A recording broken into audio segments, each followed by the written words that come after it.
Krishna studio চ্যানেলে আপনাকে স্বাগতম। ভক্তি কুসুমে শ্রমণায় বৈ বিষ্ণুপাদায় দেবায় কৃপা বেদয়ে নম নমঃ শ্রী গৌরী করুণামূর্তি কৃপা পূর্ণ কলেবরং শ্রী ভক্তি কুসুম বন্দে রাধা কুঞ্জ নিবাসিনম নময় মে বিষ্ণুপাদায় কৃষ্ণ প্রেষ্টায় ভূতলে শ্রীমতে ভক্তি সিদ্ধান্ত সরস্বতী ইতি নামিনে আনন্দ লীলাময় বিগ্রহায়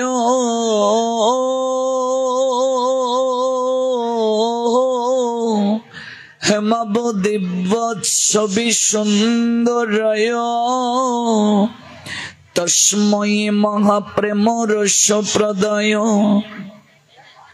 চৈতন্য চন্দ্রায় নম নমস্তে বন্দে বৃন্দাবন গুরু কৃষ্ণ কমল লোচন বল্লভী বল্লভং দেবং শ্রী রাধা লিঙ্গিত বিগ্রহং মহাপ্রসাদ জননী সর্ব সৌভাগ্যবর্ধ নিত্যং তুলসী ত্বং নমঃস্তুতে শ্রীরূপে শ্রী সনাতন ভট্ট রঘুনাথ শ্রীজীব গোপাল ভট্ট দাস রঘুনাথ আমি এই ছয়ে গোসাই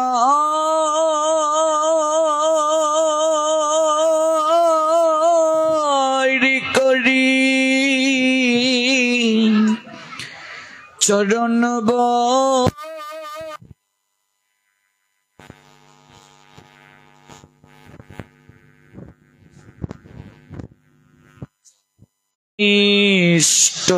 ইষ্টপুর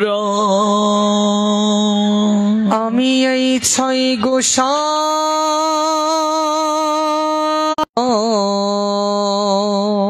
এই ছয়ে গোসা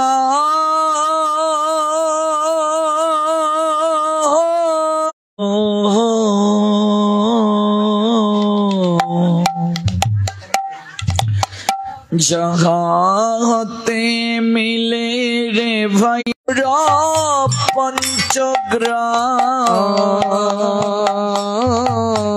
এই ছয় গোসাই যার মই তার দাস তাসবর পদ রেণু মোর পঞ্চগ্রাম তাদের চরণ সেবি ভক্ত শোনে বাস জনমে জনমে মোর এই অভিলাষ তাদের চরণ সেবি ভক্ত শোনে বাস দয়া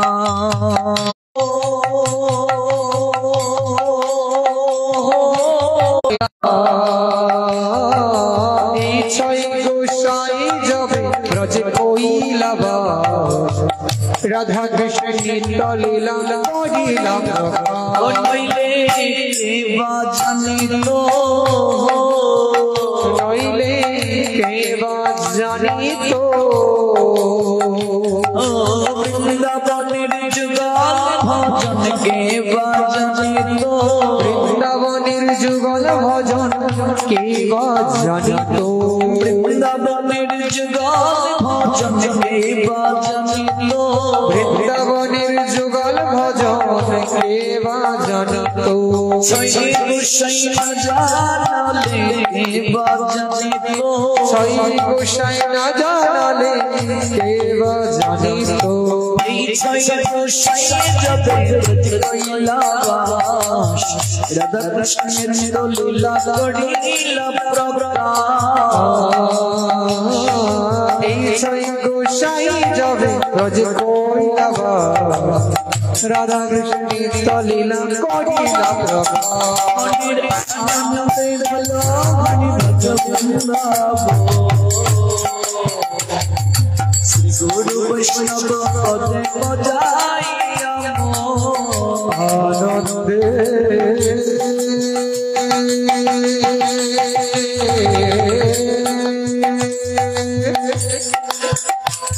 মনির আনন্দে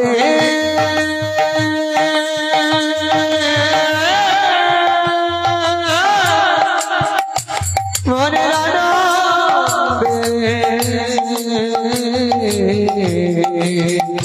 আনন্দে মনের আনন্দে বলো ভজ বৃন্দাবন শ্রী গুরু বৈষ্ণব পদে বজাইয়া শ্রী গুরু বৈষ্ণব পদ করিয়া নাম সংকীর্তন কলে নরোত্তম শ্রী গুরু বৈষ্ণব পাদ পদ করিয়া নাম সংকীর্তন কহে নরোত্তম জয় শ্রী কৃষ্ণ চৈতন্য প্রভু নিত্যানন্দ শ্রী অদ্বৈত গদাধর শ্রী বাসবি গৌর ভক্তবৃন্দ কৃষ্ণ চৈতন্য প্রভু নিত্যানন্দ শ্রী অদ্বৈত গদাধর শ্রী বাসবি গৌর ভক্তবৃন্দ হরে কৃষ্ণ কৃষ্ণ কৃষ্ণ হরে হরে হরে রাম রাম রাম হরে হরে হরে কৃষ্ণ কৃষ্ণ কৃষ্ণ হরে হরে হরে রাম রাম রাম হরে হরে हरे कृष्ण कृष्ण कृष्ण हरे हरे हरे राम राम राम हरे हरे हरे कृष्ण कृष्ण कृष्ण हरे हरे हरे राम राम राम हरे हरे हरे कृष्ण कृष्ण कृष्ण हरे हरे हरे राम राम राम हरे हरे हरे कृष्ण कृष्ण कृष्ण हरे हरे हरे राम राम राम हरे हरे मायरा गाइबेन तारपर बाबाजीरा देखी কে এগিয়ে আছেন হাজার হাজার ভক্তবৃন্দ যেদিকে তাকাচ্ছি তেল পরিমাণ জায়গা নেই প্রাণ খুলে মায়েরা গাইবেন हरे कृष्ण कृष्ण कृष्ण हरे हरे हरे राम राम राम हरे हरे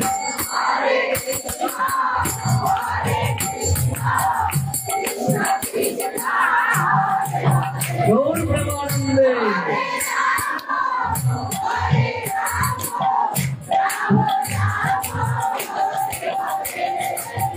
तो एकজন মায়ের ভূত নড়ছে না তারা কি বাবাজিদের পক্ষ অবলম্বন করলেন নাকি বাবাজিরা গাইবেন হরে কৃষ্ণ কৃষ্ণ কৃষ্ণ হরে হরে हरे राम राम राम हरे हरे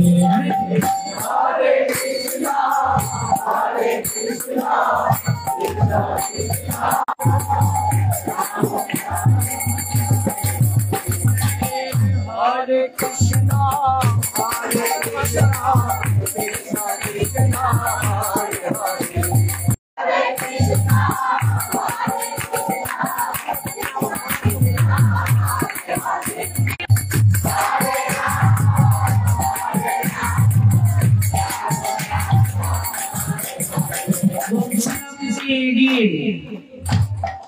এই বিশ্বে যত ফুটিয়াছে ফুল ফলিয়াছে যত ফল নারী দিল তাতে রূপ রস মধু গন্ধ সুনির্মল। সৃষ্টি রক্ষার জন্য হরে রাম হরে Ram Ram Ram Hare Hare Hare Krishna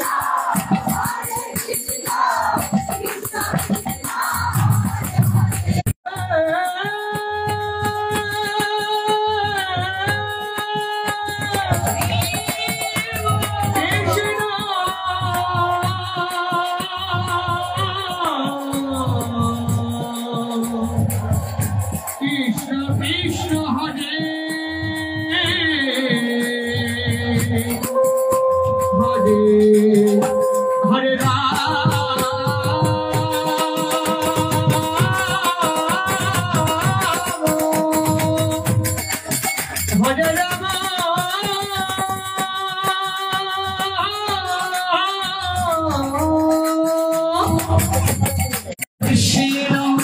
Hare Krishna Krishna Hare Hare Hare Rama Hare Rama Rama Rama Hare Hare Hare Krishna Krishna Krishna Hare Hare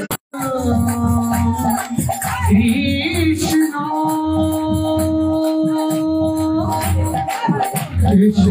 Hare Rama Hare Krishna Krishna Krishna Hare Hare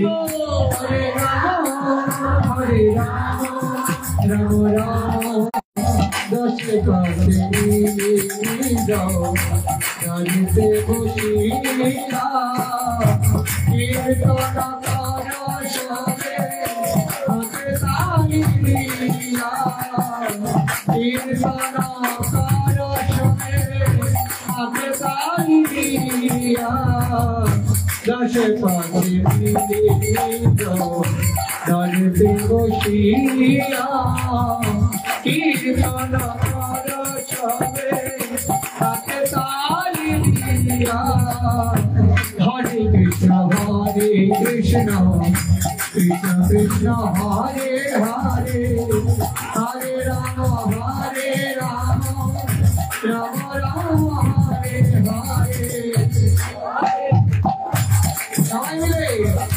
Krishna Krishna Hare Hare Hare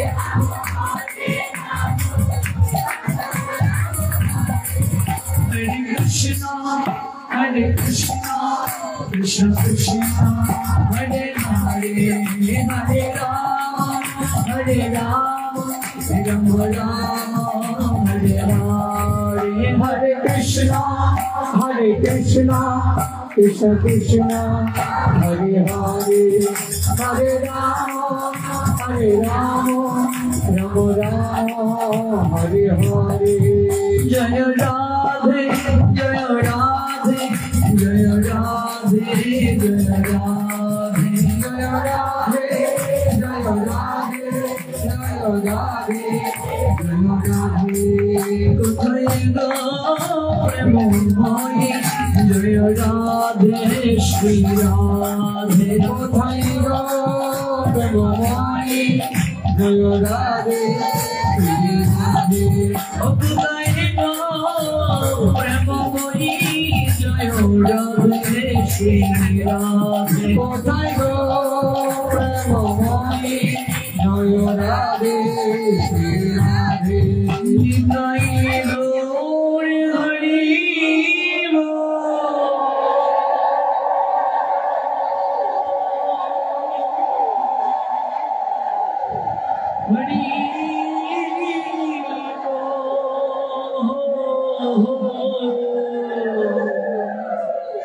Hari बोल हरि बोल निताई गौर हरि बोल हरि बोल हरि बोल हरि बोल हरि बोल हरि बोल हरि बोल हरि बोल गौर हरि बोल हरि बोल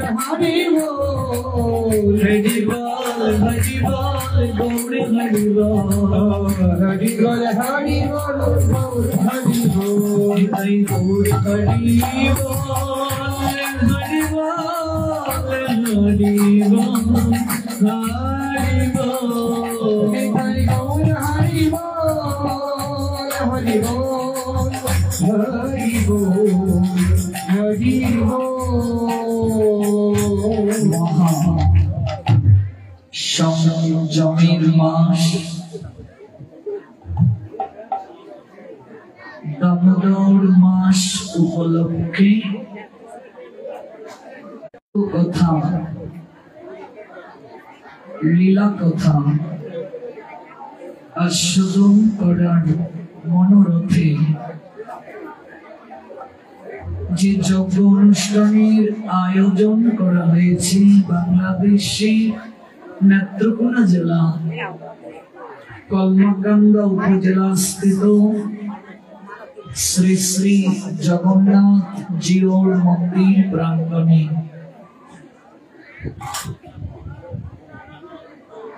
আজকের এই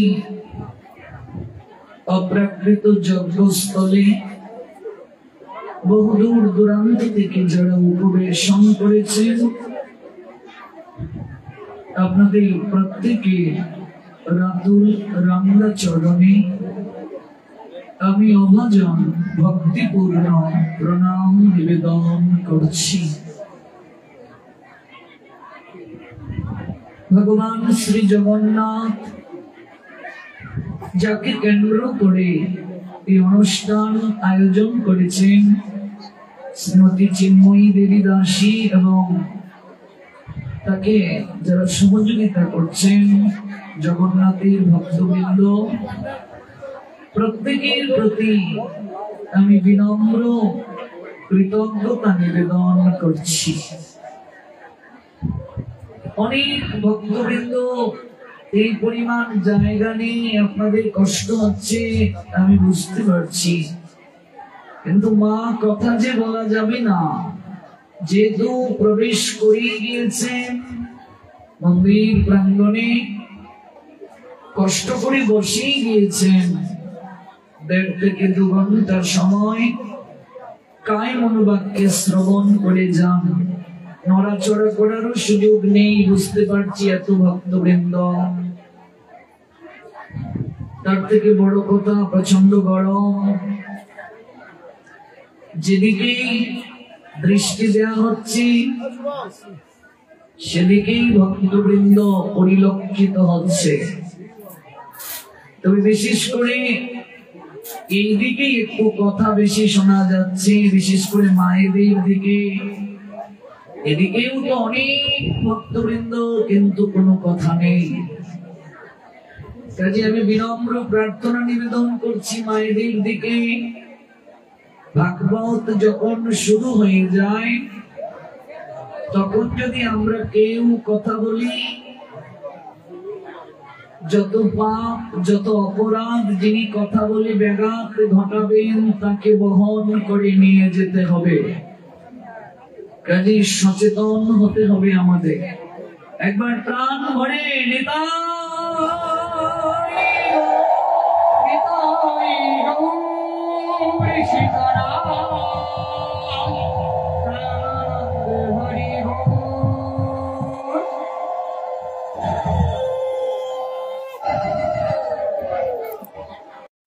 আমরা গতকাল যে স্থলে ভগবানের কথার বিশ্রাম টেনেছিলাম, আজ সেখান থেকেই পুনরায় শ্রবণ করব। তবে যেটুকু সময় আমরা ভগবানের কথা শ্রবণ করব, আমাদের এই শ্রবণ যেন কায় মনোবাক্যে হয়, আমাদের এই শ্রবণ যেন শ্রদ্ধার সঙ্গে হয়। কেননা পরমেশ্বর ভগবান বলছেন অশ্রদ্ধা ধনা পুরুষা ধর্মস্য অশ্ব পরন্তপ। অর্জুনের 22টি নাম গীতায় পাওয়া যায়। শ্রীমদ্ ভগবত গীতায় শ্লোক হচ্ছে 700টি, তন্মধ্যে 574টি শ্লোক হচ্ছে ভগবানের, অর্জুনের 85টি শ্লোক, সঞ্জয়ের 40টি শ্লোক আর ধৃতরাষ্ট্রের 1টি শ্লোক। 3টি কাণ্ডে বিভক্ত শ্রীমদ্ ভগবত গীতা। কর্মকাণ্ড আমাদের প্রতিনিধি হয়ে এই 85টি প্রশ্নের সমাধান করেছেন গোবিন্দ 574টি শ্লোকের মাধ্যমে। এই 574টি শ্লোক বলতে গিয়ে ভগবান অর্জুনকে 22টি নামে সম্বোধন করেছেন। 22টি নামের মাঝে সবচেয়ে বেশি যে নামটি ভগবান সম্বোধন করেছেন, ভগবানের মুখ থেকে যে নামটি নিঃসৃত হয়েছে অর্জুনকে উপলক্ষ করে, সেই নামটি হলো পার্থ। এই পার্থ নামটি ভগবান 38 বার সম্বোধন করেছেন শ্রীমদ্ ভগবত গীতায়, জানতে পারবে। দুর্ভাগ্য হলেও সত্য, আমার আলোচক জীবন 16 বছর এই সারা বাংলার আনাচে কানাচে আমি ঘুরে বেড়াই। আমি দেখেছি এই 700 শ্লোক খুব কম সংখ্যক লোকেরই মুখস্থ আছে। আমরা যদি সপ্তাহে একটা শ্লোক অধ্যয়ন করি, আমার মনে হয় এক জীবনে গীতা মুখস্থ হওয়াটা স্বাভাবিক। আপনি যদি আপনার সন্তানকে 15 দিনেও একটা শ্লোক শেখান, কোনো ব্যাপার না। কিন্তু আমরা অনেকেই গীতাকে লাল সালু দিয়ে রুমাল দিয়ে বেঁধে রেখে দেই ঠাকুর ঘরে, চন্দন চর্চিত করে প্রত্যহ আমরা তুলসী পত্র গীতার উপরে দেই, চট লেগে যায় গীতা, ভিতরে কি আছে আমরা অনেকেই খুলে দেখি না। আবার মরার পরে মরা বেটার বুকের মাঝে গীতা দিয়ে ঢাক ঢোল খুল করতাল বাজিয়ে মরা বেটাকে আমরা হরিনাম শুনিয়ে শুনিয়ে শ্মশানে নিয়ে যাই। অথচ মরার কানে হরিনাম যায় না। যায় কি? মরার কানে হরিনাম যায় না। তাহলে আমরা যে হরিনাম করে মৃত ব্যক্তিটিকে শ্মশানে নিয়ে যাচ্ছি, এই হরিনাম মৃত ব্যক্তির জন্য নয়। এই হরিনাম করার তাৎপর্য হলো ওই মৃত ব্যক্তিটিকে যারা নিয়ে যাচ্ছে শ্মশান বন্ধু, তাদেরকে উদ্দেশ্য করে উপলব্ধি করানো হয়, দেখো এই লোকটি সারা জীবন কত কিছুই করে গেল, কিন্তু একমাত্র মরার পরে তার সঙ্গে কৃষ্ণ নাম যাচ্ছে, আর কিছুই যাচ্ছে না। এটি জগৎকে উপলব্ধি করানোর জন্য আমরা হরিনাম করে নিয়ে যাই মৃত ব্যক্তিটিকে শ্মশানে। ওই মৃত ব্যক্তি আমাদের একটা বার্তা দিয়ে যাচ্ছে, হে বন্ধুগণ, আমার দিকে তাকিয়ে দেখো, আমি সারা জীবন যে অর্থ সম্পদ সঞ্চয় করার নেশায় সাধু সঙ্গ করিনি, একটু সাধুর নিকটে গিয়ে বসিনি, একটু হরিনাম করিনি, আজকে আমার দিকে তাকিয়ে দেখো, আমি চরণের দিকে সব রেখে যাচ্ছি, কিচ্ছু আমি নিয়ে যেতে পারছি না। কিন্তু যে কৃষ্ণ নাম সঙ্গে যায়, সেই কৃষ্ণ নামের সঙ্গে আমি সম্পর্ক করতে পারলাম না। আমি যে ভুল করেছি, অন্তত তোমরা এই ভুলটি করিও না।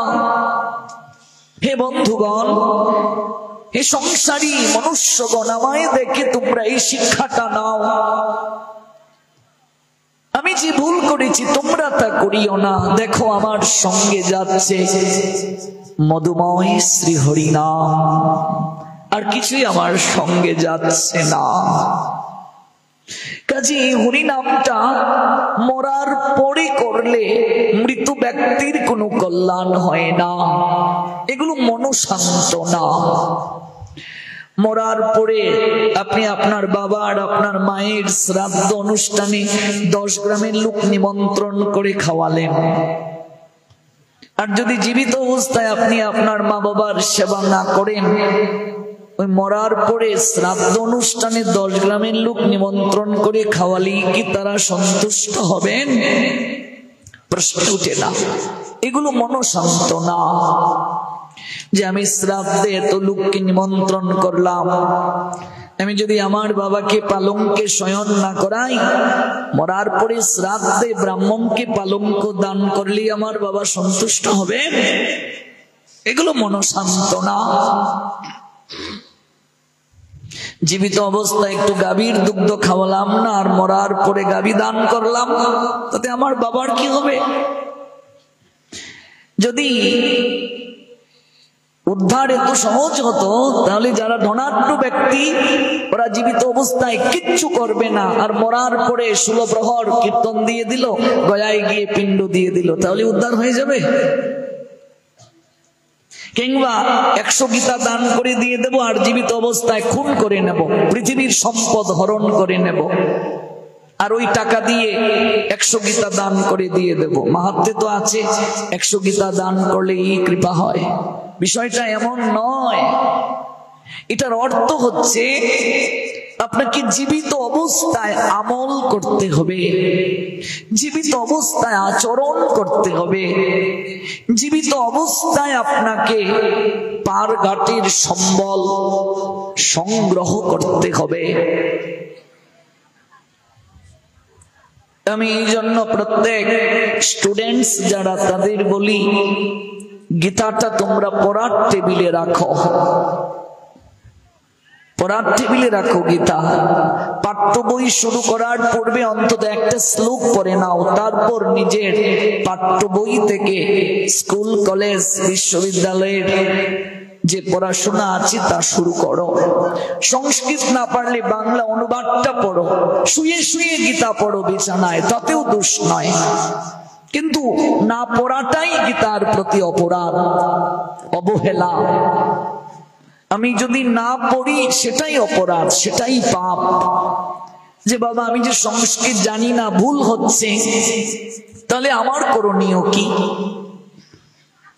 পাপ হবে কি? না, কোনো পাপ হবে না। আপনার বাচ্চা কথা বলতে পারে না, মনে করুন, আদু আদু শিখছে, ভুল বলছে, আপনি কি কষ্ট পান না আনন্দ পান?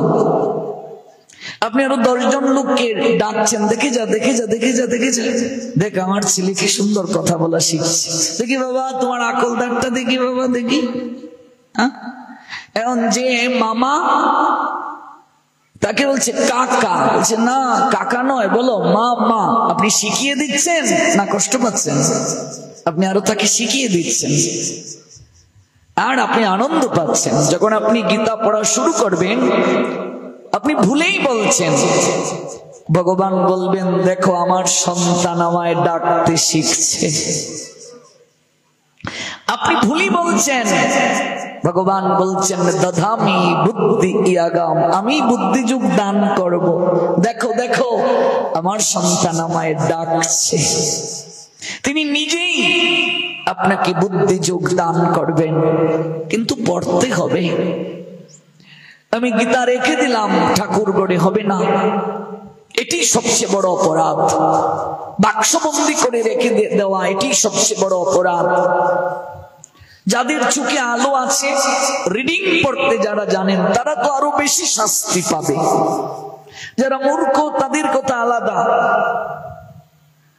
যারা অন্ধ তাদের কথা আলাদা, কিন্তু যাদের চোখে আলো আছে, এই সৃষ্টি যারা দর্শন করার সুযোগ পেয়েছে, এই দুটো চোখে ভগবান যাদের আলো দিয়েছেন, যারা দেখতে পায় কিংবা যাদের অক্ষর জ্ঞান আছে, ওরা যদি গীতা না পড়ে ওদের কোনো ক্ষমা নাই। ভগবান যদি প্রশ্ন করে আপনাকে, কিরে পৃথিবীতে অনেক লোক আছে যাদের আমি চোখে আলো দেইনি, অন্ধ করে জগতে পাঠিয়েছি তাদের কর্ম অনুযায়ী, তোদেরকে যে চোখে আলো দিলাম, তোদের যে অক্ষর জ্ঞানও আছে, একটিবারও তো গীতাটা খুলে পড়লে না, একটিবারও তো ভাগবত পড়লে না, একটু জানলে না আমি কেমন করে জগতে থাকার বিধান দিয়েছি তোদেরকে, আমি কিভাবে আনন্দ পাই, কি করে আমার সুখ হয়, কি করে তোর জীবনকে চালনা করা প্রয়োজন, একটিবারও তো জানলে না, বুঝলে না। কি উত্তরটা সেদিন দেব আমরা? এখানে যারা এসেছি সবাই তো চোখে দেখতে পাই কিনা? নিশ্চয় অক্ষর জ্ঞানও আছে, রিডিং পড়তেও পারি, সংস্কৃত দরকার নেই, বাংলাটাই পড়ুন। পড়েন কি প্রতিদিন? বুকে হাত দিয়ে বলুন, আমাকে বলতে হবে না, বিবেককে প্রশ্ন করুন, বিবেককে উত্তর দিন। শাস্তি পেতে হবে। এই কার্তিক মাসে হরিভক্তি বিলাসে আছে, যদি কেউ গীতা অধ্যয়ন করে, ভগবান মাধব গীতা পাঠে যতটা সন্তুষ্ট হন, অন্য কোনো কিছু দ্বারা তাকে ততটা সন্তুষ্ট করা যায় না। আর বিশেষ করে কার্তিক মাসে যারা পাঠ করেন, মহাপাতকীয় যদি কার্তিক মাসে গীতা পাঠ করেন, একটা শ্লোক যদি আস্বাদন করেন, তারপর বলছেন একটা শ্লোকের একটা শব্দও যদি উচ্চারণ করেন কার্তিক মাসে, ভগবান শ্রী গোবিন্দ বলছেন সে যদি মহাপাতকীয় হয়, অন্তিম কালে সে আমার দর্শন প্রাপ্ত হবে, তাতে কোনো সন্দেহ নাই। মহাপাতকীয় যদি হয়, অন্তিম কালে সে আমার দর্শন পাবে, তাতে কোনো সন্দেহ নাই। কাজেই পড়ুন, বাংলা অনুবাদটাই পড়ুন। এক অধ্যায় গীতার বাংলা অনুবাদ পড়তে তো আর বেশি সময় লাগে না, দাঁড়িয়ে দাঁড়িয়ে পড়ুন, বসে পড়ুন, শুয়ে পড়ুন, কিন্তু পড়তে হবে, না পড়লে হবে না, পড়াটা খুবই প্রয়োজন। আমরা বিগত পঞ্চম রজনী পর্যন্ত এই দামোদর মাসের মহিমা শ্রবণ করেছি, আজ ষষ্ঠ রজনী। দেখুন, দেখতে দেখতেই সময় চলে যাচ্ছে। আজকের এই অনুষ্ঠান চলে গেলে আর মাত্র পাবো কদিন? 3 দিন। এই বাকি 3 দিন আমরা ব্রজের লীলা শ্রবণ করব, আর আজকে আমরা কেবল গীতার উপর শ্রবণ করব।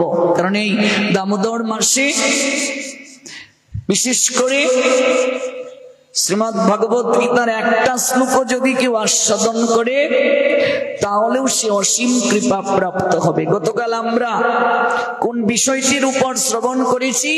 আমলকি বৃক্ষের মহিমা। এই দামোদর মাসে আমলকি ফল কতটা গুরুত্বপূর্ণ আমরা শ্রবণ করেছি। আজ আমরা শ্রবণ করব শ্রীমদ্ ভগবত গীতার উপরে, আর আগামীকাল থেকে 3 দিন আমরা শ্রবণ করব শ্রীমদ্ ভাগবত থেকে ব্রজলীলা, ভগবানের বাল্য লীলা। অর্থাৎ এই কার্তিক মাসে ভগবান যে লীলাগুলো করেছেন, এই লীলাগুলো আমরা শ্রবণ করব। যেহেতু 9 দিন পেয়েছি, 9 দিনে তো হয় না, দামোদর মাসে মাসব্যাপী অনুষ্ঠান হলে ধারাবাহিক ভাবে শোনা যায়। আমরা আপনাদের এখানে অনুষ্ঠান শেষ করেই চলে যাব নোয়াখালী। নোয়াখালীতে আমাদের 7 দিন অনুষ্ঠান। নোয়াখালীর পর আমার অনুষ্ঠান আছে টাঙ্গাইল, টাঙ্গাইলের পর গাজীপুর, গাজীপুরের পরে মৌলভীবাজারে 10 দিন, তারপরে চাঁদপুর। এই তো 30 দিন শেষ কার্তিক মাস। এই কার্তিক, অগ্রহায়ণ, পৌষ, মাঘ ফাঁকা নেই, সব বুকড হয়ে গেছে। কাজী কায় মনোবাক্যে শ্রবণ করুন, শ্রবণ করলেই মঙ্গল হবে। তো আমরা শ্রীমদ্ ভগবত গীতায় অর্জুনকে 22টি নামে সম্বোধন করতে আমরা দেখেছি। তার মধ্যে 38 বার পার্থ নামে সম্বোধন করেছেন ভগবান, আর 24 বার সম্বোধন করেছেন কৌন্তেয় নামে। পার্থ কেন? পৃথার পুত্র, অর্জুনের মায়ের নাম পৃথা। কুন্তির প্রথম নামটা ছিল পৃথা, পৃথার পুত্র, তাই পার্থ। পিতার নাম পরবর্তীতে হলো কুন্তি। কুন্তিভোজ রাজার নামানুসারে কুন্তির বাবার নাম কি? শূরসেন।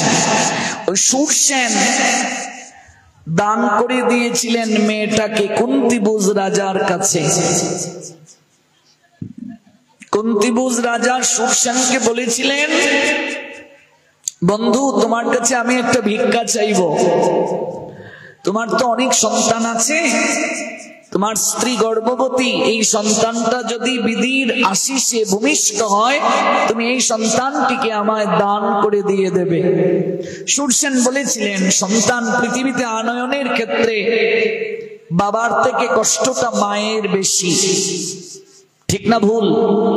পিতা আনন্দিত হইয়া সাগরে দেয় ফেলিয়া, সেই যে চলে গেল ফিরে এলো না, আমায় ধরিয়া জঠরে কত কষ্ট করে 10 মাস 10 দিন গর্ভে দিল ঠাই।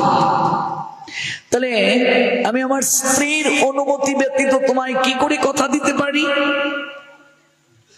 স্ত্রীর কাছে গিয়ে খুলে বললেন শূরসেন, স্ত্রী ধর্মপত্নী, বিয়ে করলে স্ত্রী হয় কিন্তু পত্নী সবাই হয় না গো। পত্নী কাকে বলে? পতিত অবস্থা থেকে যে নারী স্বামীকে উদ্ধার করার শক্তি রাখে তাকে বলে পত্নী, অর্থাৎ ধর্ম পালনে সহায়তাকারিণীকে বলে পত্নী। স্বামীকে ধর্ম পথে সহায়তা করবে। একটা নারীকে ভগবান এমন ভাবে সৃষ্টি করেছেন, তার মাঝে কিছু আকর্ষণ শক্তি দিয়েছেন। এই আকর্ষণ শক্তিটাও সে প্রয়োগ করবে তার স্বামীকে ধর্ম প্রতিপালনে সহায়তার ক্ষেত্রে। ভোরবেলা তাকে জাগাবে, একসঙ্গে মঙ্গল আরতি করবে, ত্রিসন্ধ্যা করবে, কোথাও গেলে একসঙ্গে ভাগবত পাঠে যাবে। আমার খুব ভালো লাগে, এই যে 18 বাড়ি থেকে আমাদের অঞ্জন বণিক মহোদয় এসেছেন, উনি যেখানেই যান তার স্ত্রীকে সঙ্গে নিয়ে যান। যতবার তার সঙ্গে পরিচয়, যেদিন থেকে এটা আমার সবচেয়ে ভালো লেগেছে। এটাই তো নিয়ম, একসঙ্গে তীর্থে যাওয়া, একসঙ্গে সাধু সঙ্গে যাওয়া, ভাগবত পাঠে যাওয়া, এটাই সর্বশ্রেষ্ঠ শাস্ত্রের বাণী। একসঙ্গে ভাগবত পাঠ, যুগলে ভজন সবার ভাগ্যে হয় না গো। এটা বহু জন্মের সৌভাগ্য প্রয়োজন, সুকৃতি প্রয়োজন। সৌভাগ্য সুকৃতি ছাড়া এটি হয় না, চাইলেও তো হবে না। আপনি চান, আপনার জীবনে নেই কেন? সৌভাগ্য নেই, সুকৃতি নেই, তবে চেষ্টা তো আমরা করতে পারি। চেষ্টার দ্বারা, সাধনার দ্বারা, সৎকর্মের দ্বারা দুষ্কর্ম দূর হয়, মতি আসে ধর্মে। আমরা তো প্রতিশ্রুতিও দেই বিবাহের সময় দুজন মিলে ভজন করব। এই জন্য গীতা পাঠে স্বামীকে সঙ্গে নিয়ে যান, স্বামীর দায়িত্ব স্ত্রীকে সঙ্গে নিয়ে যাওয়া, যে চলো আমরা 1.5 ঘন্টা একটু পাঠ শুনে আসি, একটু ভাগবত শুনে আসি। অনেকে বলবে, বাবা আমার স্বামী তো 10টায় ব্যবসা প্রতিষ্ঠান থেকে আসে, কি করে নিয়ে আসবো? সারা জীবন ব্যবসা করবে, গীতা পাঠের যেহেতু শ্রবণের সুযোগ পেয়েছে, অন্তত এই কয়েকটা দিন একটু চেষ্টা করবে সাধু সঙ্গ করার, এটাই প্রয়োজন। নতুবা সেই স্বামী আসামি বলে গণ্য, বিচারের কাঠগড়ায় তাকে দাঁড়াতে হবে। সেই পত্নী পেতনি হয়ে যাবে যদি ধর্ম পালনে সহায়তা না করে। আর সেই পত্নী অর্ধাঙ্গিনী হন, সহধর্মিনী হন, স্বধর্মে সহায়তাকারিণী হন। এই জন্য শূরসেনের সহধর্মিনী বলছেন, আমরা তো আর সন্তান একেবারে হারাচ্ছি না, তোমার প্রাণের বন্ধু, তুমি তাকে কথা দাও, যদি সন্তান ভূমিষ্ঠ হয় আমরা তাকে দান করে দেব। যথাসময়ে একটা কন্যার জন্ম হলো, কন্যাটির নাম রাখা হলো পৃথা। পরবর্তীতে যজ্ঞ করে কন্যাটিকে দান করে দিয়ে দেয়া হলো কুন্তিভোজ রাজার কাছে। ওই পৃথার নাম পরবর্তীতে কুন্তিভোজ রাজা তার নামানুসারে রাখলেন কুন্তি। এবার বুঝলেন তো কুন্তির নাম কিভাবে হলো? প্রথম নাম তার কি? পৃথা। এই জন্য পৃথার পুত্র পার্থ অর্জুনকে পার্থ নামে ডাকতেই গোবিন্দ বেশি ভালোবাসেন, কারণ এখানে একটা কুটুম্বজাত সম্বন্ধ আছে। কুটুম্বজাত সম্বন্ধটা কি? কারণ কুন্তির সঙ্গে কৃষ্ণের সম্বন্ধ কি? পিসি বাই ছেলে। কেমন? কুন্তিভুজ রাজার কাছে যখন এলেন, সম্বন্ধটা তো তারও আগে, সুরসেনের কন্যা তো কুন্তি, এই জন্য পিসিমা সম্বন্ধ কৃষ্ণের। এই জন্য পার্থ পৃথার পুত্র। যদিও এই যুধিষ্ঠির, ভীম, অর্জুন, নকুল, সহদেব কুন্তির ঔরসজাত সন্তান তারা না, গর্বে তাদেরকে ধারণ করেননি। দুর্বাসার নিকট থেকে মন্ত্র পেয়েছিলেন, মন্ত্র প্রসাদজাত সন্তান তারা। 3 জন কুন্তির আর 2 জন হলেন মাদ্রির, মন্ত্র প্রসাদ তারা। ওই কুন্তির পুত্র, তাই অর্জুনের আরেকটা নাম কৌন্তেয়। কৌন্তেয় নামে ডেকেছেন ভগবান 24 বার শ্রীমদ্ ভগবদ গীতায়, 38 বার ডেকেছেন পার্থ নামে। 22টা নামের মাঝে একটা নাম পরন্তপ। আমরা যে শ্লোকটা উচ্চারণ করেছিলাম, অশ্রদ্ধা ধনা পুরুষা ধর্মস্য অশ্ব পরন্তপ অপ্রাপ্য মাম নিবর্তন্তে মৃত্যু সংসার বর্তনী। হে পরন্তপ। পরন্তপ কার নাম? অর্জুনের একটা নাম। পরন্তপ মানে শত্রু দমনকারী। হে পরন্তপ, ধর্ম প্রতিপালনে যাদের শ্রদ্ধা উদিত হয় নাই, অপ্রাপ্য মাম, তারা আমায় পাবে না। আমায় যারা পাবে না, নিবর্তন্তে মৃত্যু সংসার বর্তনী, তারা বারবার এই সংসার মৃত্যু কূপে ফিরে আসবে। এই জন্য আমরা শ্রবণ করব শ্রদ্ধার সঙ্গে, আমরা ধর্মের অনুষ্ঠান করব শ্রদ্ধার সঙ্গে।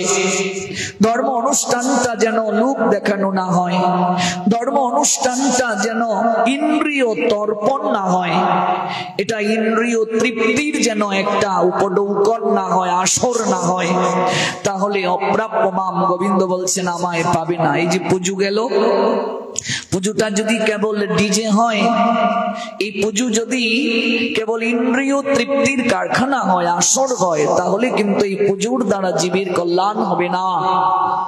শ্রদ্ধা ভক্তি উৎসর্গ করাটাই মায়ের প্রতি সর্বতভাবে দৃষ্টি দিতে হবে, এটি হচ্ছে মুখ্য। সর্ব অনুষ্ঠানের ক্ষেত্রেই অনুরূপ দৃষ্টান্ত। ভগবান এই বিশেষ তত্ত্বগুলো জানালেন শ্রীমদ্ ভগবত গীতায়। 18টি অধ্যায়ের মাধ্যমে এই গীতা আমরা প্রাপ্ত হলাম। কোথা থেকে পেলাম এই গীতা? এই গীতা প্রাপ্তি হয়েছে মহাভারত থেকে। মহাভারতের 18টা অধ্যায় গীতায় এসেছে। আপনারা নিশ্চয়ই জানেন মহাভারত থেকে গীতা এসেছে। আপনি যদি মহাভারতের একটা শ্লোক আস্বাদন করেন, সেখানে একটা তত্ত্ব পাবেন। মহাভারতে শান্তি পর্ব 348তম অধ্যায় 51 এবং 52 নং শ্লোক, সেখানে উল্লেখ আছে, ত্রেতা যুগাদ উচ্চততু বিবস্বান মনোবেদদ মনুষ্য লোকবৃত্তর্তং সুতা ইক্কাকুবেদদ ইক্কাকুনা চকোতীত ব্যাপা লুকানো অবস্থিত। ত্রেতা যুগের প্রারম্ভে বিবস্বান মনুকে ভগবত তত্ত্ব জ্ঞান দান করেন। মানব সমাজের পিতা মনু এই জ্ঞান দান করলেন শশাগোড়া প্রতি পৃথিবীর অধীশ্বর রঘুবংশের জনক ইক্কাকুকে, যে বংশে ভগবান রামচন্দ্র আবির্ভূত হয়েছিলেন। মহাভারতের শান্তি পর্ব 348তম অধ্যায় 51-52 নং শ্লোক। তাহলে প্রথমে গীতার জ্ঞান কি প্রাপ্ত হলেন? বিবস্বান। বিবস্বান কাকে দিলেন? মনুকে। মনু কাকে দিলেন? ইক্ষ্বাকুকে। এই তত্ত্ব আরো পাবেন 4র্থ অধ্যায়ের 1 নং শ্লোকে। জ্ঞান যুগে ইমাম বিবস্বতে যোগম প্রত্যবান অহম অব্যয়ম বিবস্বান মনো বিপ্রাহু মনো ইক্ষা কবে অব্রবীত। The personality of Godhead Lord Krishna said, I instructed this imperishable science of Jupiter sun God Viva Vibhasan, and Vibhasan instructed it to Manu, the father of mankind, and Manu in turn instructed it to Ikkaku. জ্ঞান প্রথম দান করলেন বিভীষণকে, বিভীষণ দান করলেন মনুকে, মনু দান করলেন ইক্ষ্বাকুকে। চতুর্থ অধ্যায় শ্রীমদ্ ভগবদ গীতা, জ্ঞান যোগ শ্লোক সংখ্যা 1। এরপরে জ্ঞান এসেছে রাজর্ষিদের মাধ্যমে প্রাপ্ত হয়ে গুরু পরম্পরা ক্রমে শ্রৌত পন্থায়, অর্থাৎ গুরুদেব বলেছেন, শিষ্য সেটা স্মরণ রেখেছে শুনে শুনে। শ্রৌত পন্থা এটাকে বলে। একসময় স্কুলে স্মৃতি পরীক্ষা নামে একটা প্রতিযোগিতা হতো। আপনারা এই খেলাটা খেলেছেন কিনা জানি না। একটা জায়গায় অনেকগুলো জিনিস রাখা হতো, 1 মিনিট বা 30 সেকেন্ড আপনাকে দেখানো হবে, তারপর পর্দা টেনে দেয়া হবে, আপনার হাতে কাগজ দেয়া হবে, কলম দেয়া হবে, আপনি 30 সেকেন্ডের মাঝে কয়টা জিনিস মনে রাখতে পেরেছেন লিখে দেবেন, এভাবে ফার্স্ট সেকেন্ড থার্ড হয়। আমরা এই খেলাটা খেলেছি। কিংবা একটা ব্ল্যাক বোর্ডে অনেকগুলো শব্দ লিখে দেয়া হবে, আপনাকে 1 মিনিট দেখতে দেয়া হবে, তারপর কাপড় দ্বারা ঢেকে দেয়া হবে। এই যে আপনি 1 মিনিট দেখলেন, কয়টা শব্দ আপনি মনে রাখতে পারলেন লিখে দেবেন। এটিকে বলে স্মৃতি পরীক্ষা। এই শ্রৌত পন্থায় গীতাটা এসেছে। গুরুদেব বলেছেন, শিষ্য সেটা মনে রেখেছে। যখন ছাপাখানা আবিষ্কৃত হয়নি, গীতা যখন লিপিবদ্ধ হয়নি, তখন এইভাবে চলে এসেছে। প্রমাণ কোথায়? শ্রীমদ্ ভগবদ গীতা 4th অধ্যায় জ্ঞান যুগের 2 নং শ্লোক। এবং পরম্পরা প্রাপ্ত ইমম রাজর্ষয় বিদুহ সকালে নৈহ মহতা ইউগ নষ্ট পরন্তপ। হে অর্জুন, রাজর্ষিদের মাধ্যমে প্রাপ্ত হয়ে এসেছে এই জ্ঞান পরম্পরা ক্রমে, কিন্তু কালের প্রভাবে এই পরম্পরাটা নষ্ট হয়ে যায় এবং এই গীতার জ্ঞান এক সময় হারিয়ে ফেলে তারা। But in course of the time succession was broken, and therefore the science as it is appears to be lost. Once upon a time the succession was broken, and therefore the science as it is appears to be lost. কালের প্রভাবে এই জ্ঞান হারিয়ে ফেলে এক সময়। কিন্তু ভয় পাওয়ার কিছু নেই, ব্যতীত হওয়ার কিছু নাই। গোবিন্দ প্রতিশ্রুতিবদ্ধ গীতায় যখনই দুষ্কৃতিকারীরা মাথা ছাড়া দিয়ে উঠবে, সাধুদের পরিত্রাণের হেতুতে, ধর্মকে রক্ষা করার নিমিত্তে, অসাধুদেরকে বিনাশ করার আকিঞ্চনে প্রভু নিজেকে আবির্ভূত করবেন। একটা শ্লোক আছে 4th অধ্যায়ে, ইয়াদা ইয়াদা হি ধর্মস্য গ্লানির্ভবতি ভারত অভ্যুত্থানাম ধর্মস্য তদাত্মানাম সৃজাম্যহম পরিত্রাণায় সাধুনাম বিনাশায় চ দুষ্কৃতাম ধর্ম সংস্থাপনার্থায় সম্ভবামি যোগে যোগে। যখনই ধর্মের গ্লানি হবে, অধর্মের অভ্যুত্থান হবে, ঠিক তখনই আমি নিজেকে আবির্ভূত করব অর্জুন। আমি আবির্ভূত হয়ে দুষ্কৃতিকারীদের বিনাশ করব, ধর্মকে সংস্থাপন করব, সাধুকে রক্ষা করব। Whenever there is a decline in religious practice of descendant of Bharat and a predominant rise of religion, at that time I descend myself to deliver the pious and to annihilate the miscreant, as well as establish the principle of religion. I myself appeared millennium after millennium, said Almighty Creator Krishna, Srimad Bhagavad Gita 4th chapter, verse 7 and 8. My dear Arjun, please listen attentive what I say. Jada jada ধর্মের গ্লানি হইল সংসারে, হে ভারত বিশ্বভার লঘু করিবারে, অধর্মের অভ্যুত্থান আর ধর্মগ্লানি হলে আত্মার সৃজন করি দেখো এ সকলে। সাধুদের পরিত্রাণ অসাধুর বিনাশ, যে করে অধর্ম তার করি সর্বনাশ। আর ধর্মস্থিতি অর্থ করিতে সাধন, যুগে যুগে আসি আমি মানসে বছর।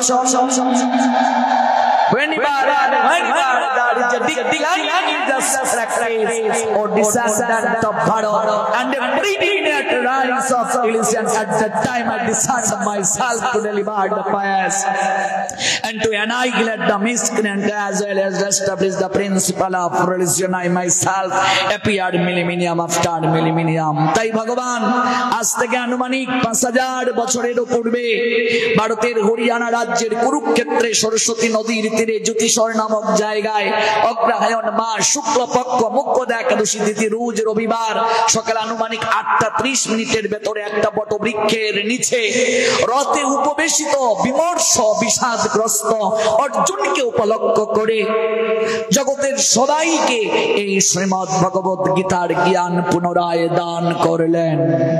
শ্লোক চতুর্থ অধ্যায় শ্রীমদ্ ভগবত গীতা জ্ঞান যোগ 3 নং শ্লোক স এব অয়ম ময়াতে অদ্য ইউব প্রুক্ত পুরাতন ভক্ত অসীমে সখা চহিতি রহস্য ভিয়াত উত্তমম। বাংলাটা কি? সেই সনাতন যুগ অর্জুন আমি তোমাকে আবার দান করছি। কেন জানো? কারণ তুমি আমার ভক্ত, তুমি আমার সখা, তুমি এই বিজ্ঞানের অতি গূঢ় রহস্য উপলব্ধি করতে পারবে, হৃদয়ঙ্গম করতে পারবে। এই জ্ঞান অতীতেও ছিল অর্জুন, কিছুদিনের জন্য হারিয়ে গিয়েছিল কেবল। এই জ্ঞান আমি পুনরায় জাগ্রত করছি তোমাকে উদ্দেশ্য করে। That very ancient science of the relationship with the Supreme is today told by me to you, because you are my devotee, you are my extreme friend, you are my extreme intimate, you are my extreme fellow, you are my extreme commemorate.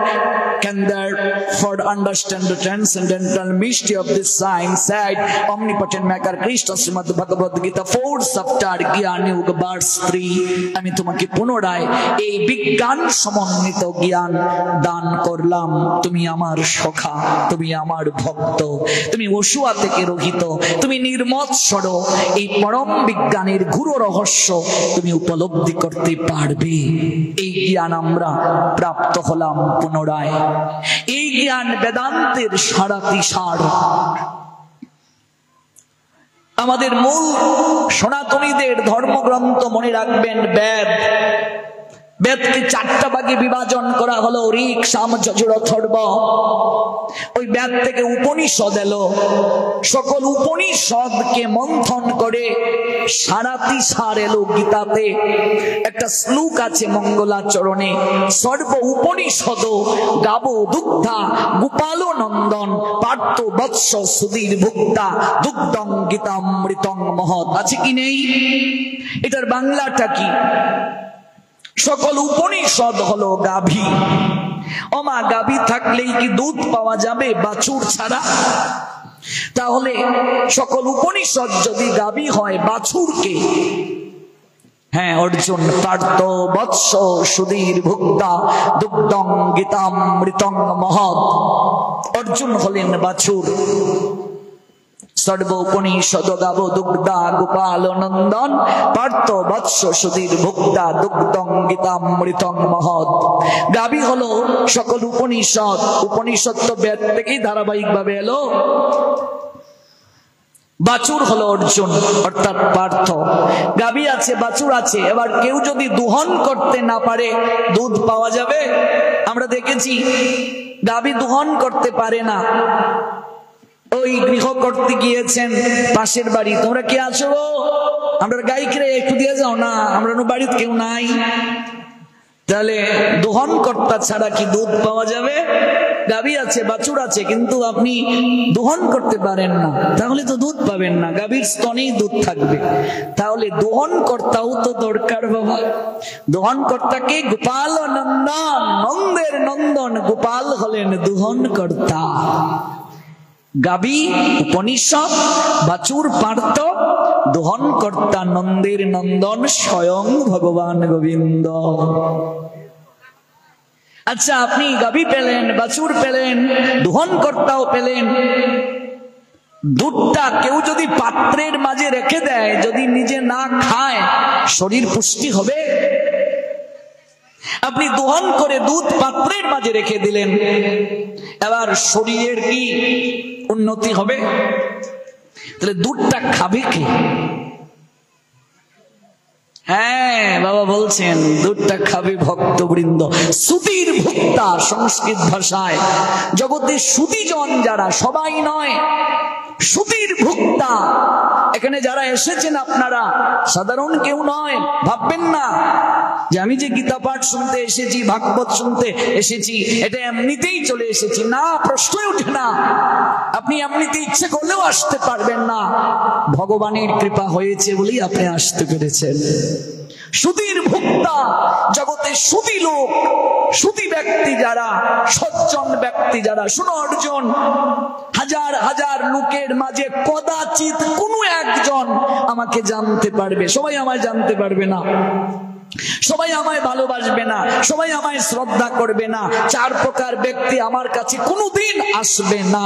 নমাম দুষ্কৃতি ন মুরা, সপ্তম অধ্যায় জ্ঞান বিজ্ঞান যুগের 15 নং শ্লোক। নমাম দুষ্কৃতি ন মুরা, জগতে মূঢ় ব্যক্তি আসবে না আমার কাছে। নমাম দুষ্কৃতি ন মুরা প্রপদ্যন্তে নরাধমা মায়য়া অপরিত জ্ঞানা আসুরম ভাবমাশ্রিতম। জগতে নরাধম যারা, জগতে মায়ার দ্বারা অপরিত যারা, অসুর ভাব সম্পন্ন যারা, ওরা কোনোদিন আমার কাছে এসে আমায় প্রণাম দেবে না, আমার কথা শুনবে না, ভালোবাসবে না, আমার কাছে বসবে না। আপনারা যারা এসেছেন শ্রদ্ধাবান, আপনারা যারা এসেছেন বহু জন্মের সৌভাগ্যের অধিকারী, বহু জন্মের থাকলে ভাগ্য, তাহলে এই সাধু সঙ্গ করার সুযোগ হয়। বহু জন্মের ভাগ্য থাকলে বৈষ্ণবাসিয়া মিলে বৈষ্ণবের দর্শন করার সুযোগ হয়। বহু জন্মের সৌভাগ্য সুকৃতি না থাকলে মন্দিরের পাশ দিয়ে হেঁটে যাবে, কিন্তু কোনোদিন সে ওই জায়গায় এসে বসবে না, ভগবানের কথা শ্রবণ করবে না। এই জন্য গোবিন্দ বলছেন ওরা সুধীর ভোক্তা, ওরা সুধীজন, ওরা বহু জন্মের সুকৃতির অধিকারী, সৌভাগ্যের অধিকারী। একটা প্রশ্ন করেছিলেন ভগবান রামচন্দ্রকে বিভীষণ, প্রভু সংসারী মানুষ কখন তোমার কথা শ্রবণ করার জন্য হৃদয়ে মাঝে লালসা অনুভব করবে? এই সংসারে কখন মানুষ তোমার কথা শ্রবণের জন্য লালসা অনুভব করে? দেখবেন আপনাদের মাঝে অনেকের রুটিন হয়ে গেছে। রুটিনটা কি? আমাকে 7টাতেই যেতে হবে, নইলে জায়গা পাবো না। আছে কি নেই এমন জন? একেবারে দিনেই কাজ শেষ করতে হবে। এই শিউলির মা তাড়াতাড়ি কাজ শেষ করে। এখানে শিউলির মা কেউ থাকলে ক্ষমা করবেন, আপনার মেয়ের নামটা এসে গেল। তাড়াতাড়ি শেষ কর, যেতে হবে, ঠিক কি না? রুটিন হয়ে গেছে কিনা? কোনো কারণে যদি কেউ না আসতে পারে, তার দেহটা বাড়িতে, মনটা কোথায়? এই জায়গা। এই যে লালসা, এটা কেন জাগলো? আপনার মনে জাগলো, আপনার পাশের বাড়ির শেফালির মার মনে জাগলো না কেন? আপনি শিউলির মা, আপনার মনে জাগলো, শেফালির মার মনে জাগলো না কেন?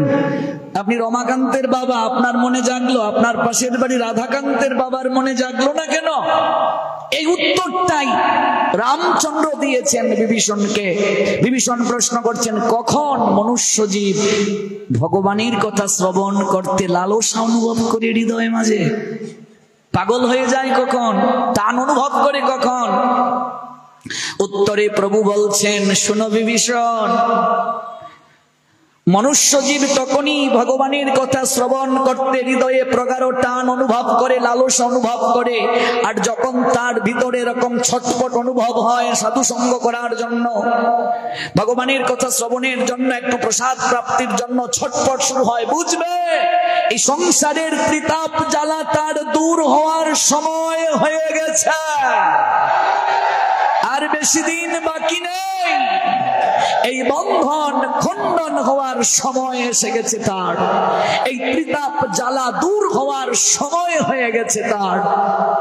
সেই ঈশ্বর তত্ত্ব বুঝিবারে পারে, ঈশ্বরের কৃপালেশ হয়েছে যাহারে, ওই কৃপা ব্যতীত কেউ এই জায়গায় আসবে না, কৃপা ব্যতীত কেউ এই জায়গায় এসে বসবে না, কোনোদিন সম্ভব নয়। কাজে এত গরমের মাঝে বসে আছেন, চারটিখানি কথা না, নড়াচড়া করতে পারছেন না, চারটিখানি কথা নয়। আপনি এসেছেন কেন? আপনার ভেতরে এই লালসা কেন জাগলো? ভগবানের কৃপা আপনার প্রতি হয়েছে, সৌভাগ্য হয়েছে আপনার। এই সৌভাগ্যটাই জীবনে বড় প্রয়োজন। এমন কষ্ট বারে বারে দিও প্রভু, এমন সৌভাগ্য জনমে জনমে দিও প্রভু, এমন দুঃখ এমন যন্ত্রণা বারে বারে দিও প্রভু, যে যন্ত্রণা যে দুঃখ পেয়ে নয়নের জলে তোমায় ডাকতে পারি প্রভু। এমন যন্ত্রণা এমন কষ্ট যুগে যুগে দিও আমায়, জনমে জনমে দিও আমায়, যেন তোমায় ডাকতে পারি, তোমায় আরো গভীর ভাবে ভালোবাসতে পারি, তোমায় যেন না ভুলি।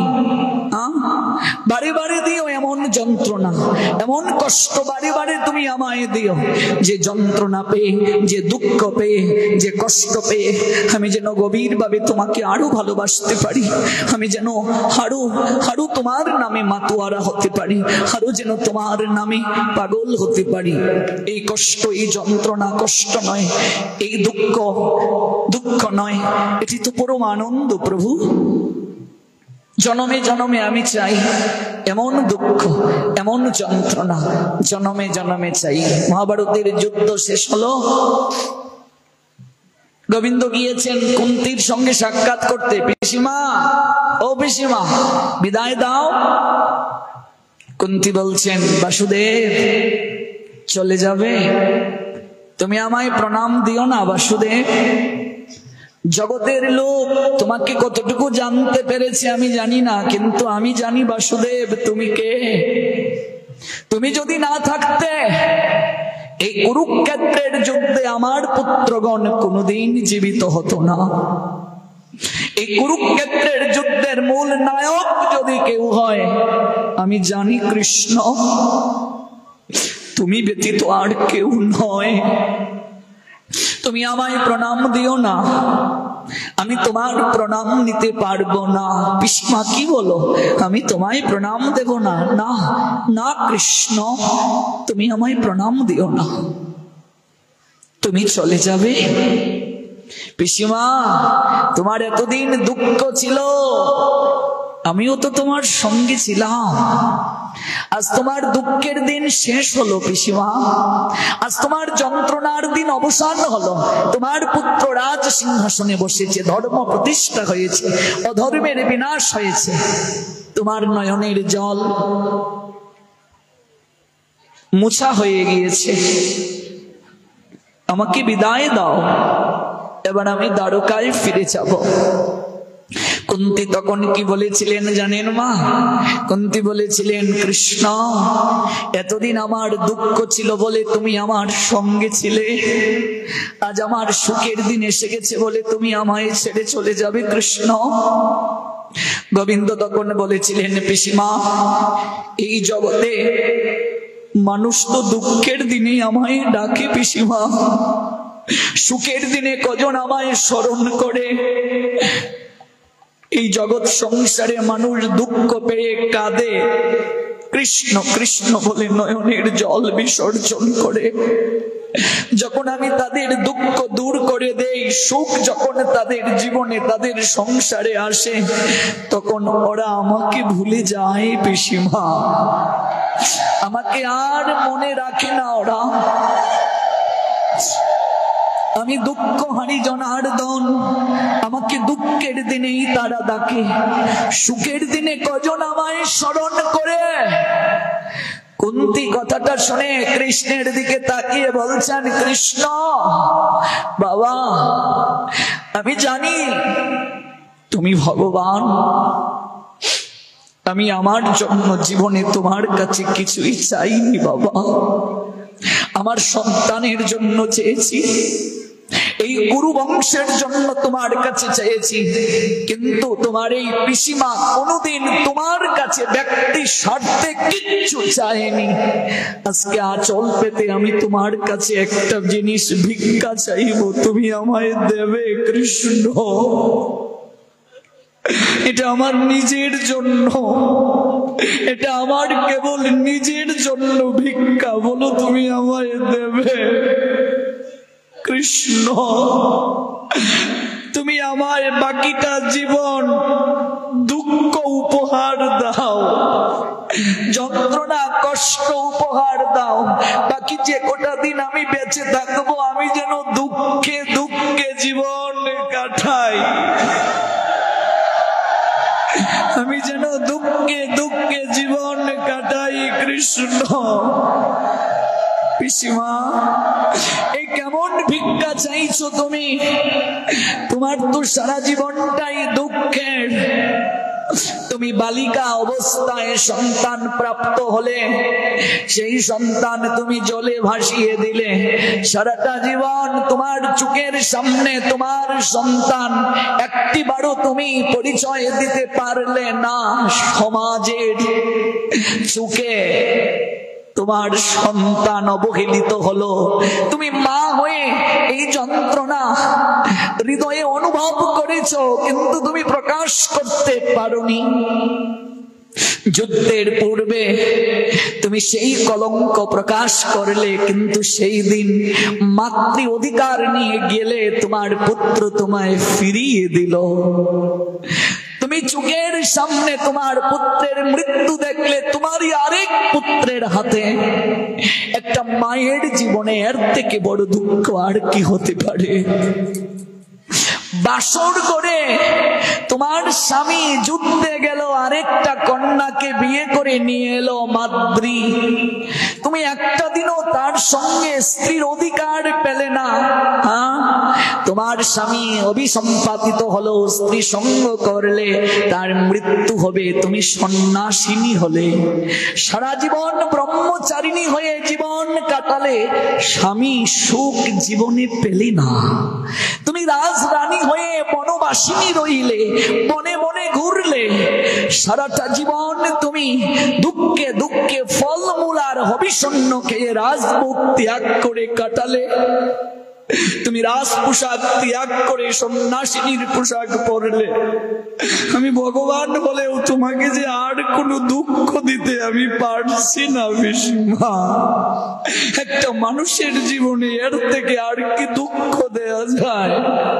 কুন্তী বলেছিলেন, কৃষ্ণ আমি বনবাসিনী রয়েছি, কিন্তু আমার দুঃখ ছিল না। আমি সর্বত্র কৃষ্ণ কৃষ্ণ বলে ডাকতে পেরেছি। সারাটা জীবন দুঃখের মাঝে আমি কৃষ্ণ কৃষ্ণ কৃষ্ণ বলে আমি ডাকতে পেরেছি, কাঁদতে পেরেছি। কিন্তু আজ আমার সুখের দিন এসেছে। আমি যে আজ কৃষ্ণ হারা হয়ে যাব। আমি কৃষ্ণ হারা হয়ে একদিনও বাঁচতে পারবো না। বাকিটা জীবন আমি দুঃখ চাই। সে দুঃখ অনেক ভালো কৃষ্ণ, যে দুঃখে তোমায় কাছের করে পাওয়া যায়। সে দুঃখ অনেক ভালো, যে দুঃখে তোমাকে আপনার করে পাওয়া যায়। তুমি এমন দুঃখ আমায় জন্মে জন্মে দিও, যে দুঃখ পেয়ে, যন্ত্রণা পেয়ে, কষ্ট পেয়ে নয়নের জলে কৃষ্ণ কৃষ্ণ কৃষ্ণ কৃষ্ণ বলে কাঁদতে পারি, নয়ন জলে ভাসতে পারি। সেই দুঃখই তো একমাত্র চাওয়া উচিত গো। এটা দুঃখ নয়, এটা যে সুখ। যে দুঃখে কৃষ্ণ পাওয়া যায় তাকে দুঃখ বলে না। যে যন্ত্রণায় কৃষ্ণ সুখ নিহিত তাকে যন্ত্রণা বলে না। এটি পরম আনন্দ। মীরাবাই বলেছিলেন, এটি দুঃখ নয়, এটি যে সুখ। গিরিধারী, আমি জড় জগতে তোমায় ভালোবেসে চরিত্রহীনা হয়েছি। আমি রাজরানী ভিখারিনী হয়েছি তোমার জন্য। ও গিরিধারী, তোমাকে ভালোবাসলে বুঝি এমন কষ্ট পেতে হয়? তোমাকে যারা ভালোবেসেছে, জগতের লোক তাকে পাগলি বলে, পাগল বলে। তোমাকে ভালোবেসে সুদামা পাগল হলো। তোমাকে ভালোবেসে আমি রাজরানী থেকে ভিখারিনী হলাম। তোমাকে ভালোবাসলে শুধু কষ্টই পেতে হয়। মহাজন দেখুন কি বলছেন, তোমায় ভালোবাসা সেটি কেবল দুঃখ, সেটি কেবল যন্ত্রণা, সেটি কি কেবল সেটি কি কেবল প্রতিদান? দেখুন মহাজন কি বলছেন, ও গো মদন মোহ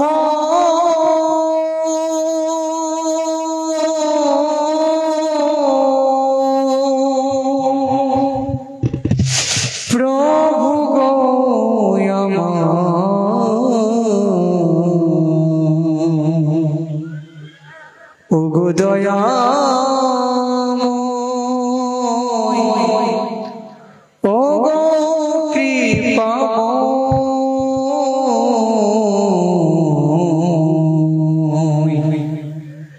তোমায় ভালোবাসা শুধু দুঃখেরই কারণ। কতটা ভালোবেসেছো তুমি, কতটা নয়নের জল ফেলেছো যে কৃষ্ণ তোমার হবে। 100 বছর কেঁদেছিলেন প্রেমময়ী শ্রীমতী রাধারানী। তোমায় ভালোবেসে কাঁদে ও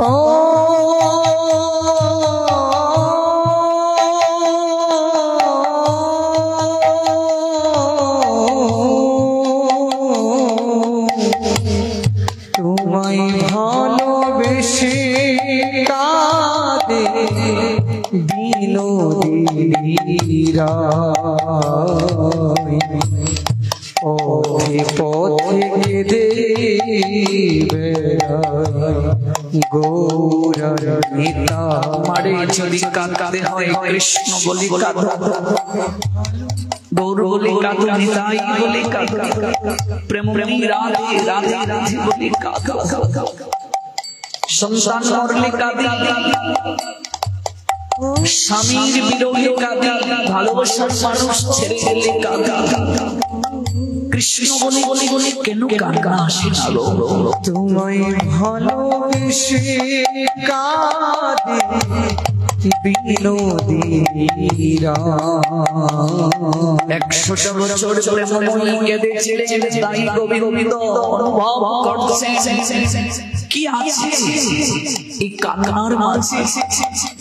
আমাকে ভালোবেসে প্রেমময়ী 100টা বছর নয়নের জল বিসর্জন করেছে, কি আছে পথে পথে কেঁদে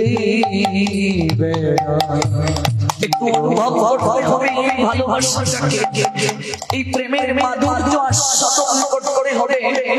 তাই গোবিন্দ প্রেমময়ীর কাছে ভিক্ষা চাইলেন, ওগো প্রেমময়ী তোমার ভাবে আমায় সাজিয়ে দাও, আমি একবার অনুভব করতে চাই এই প্রেমের মাঝে এমন কি সুখ আছে। আবার মীরা কেঁদে ঘর ছাড়িল ওগো দয়া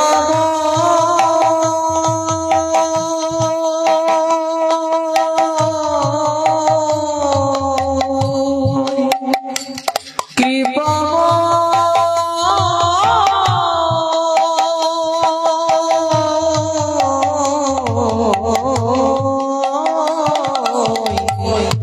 মীরা কেঁদে ঘর ছাড়িল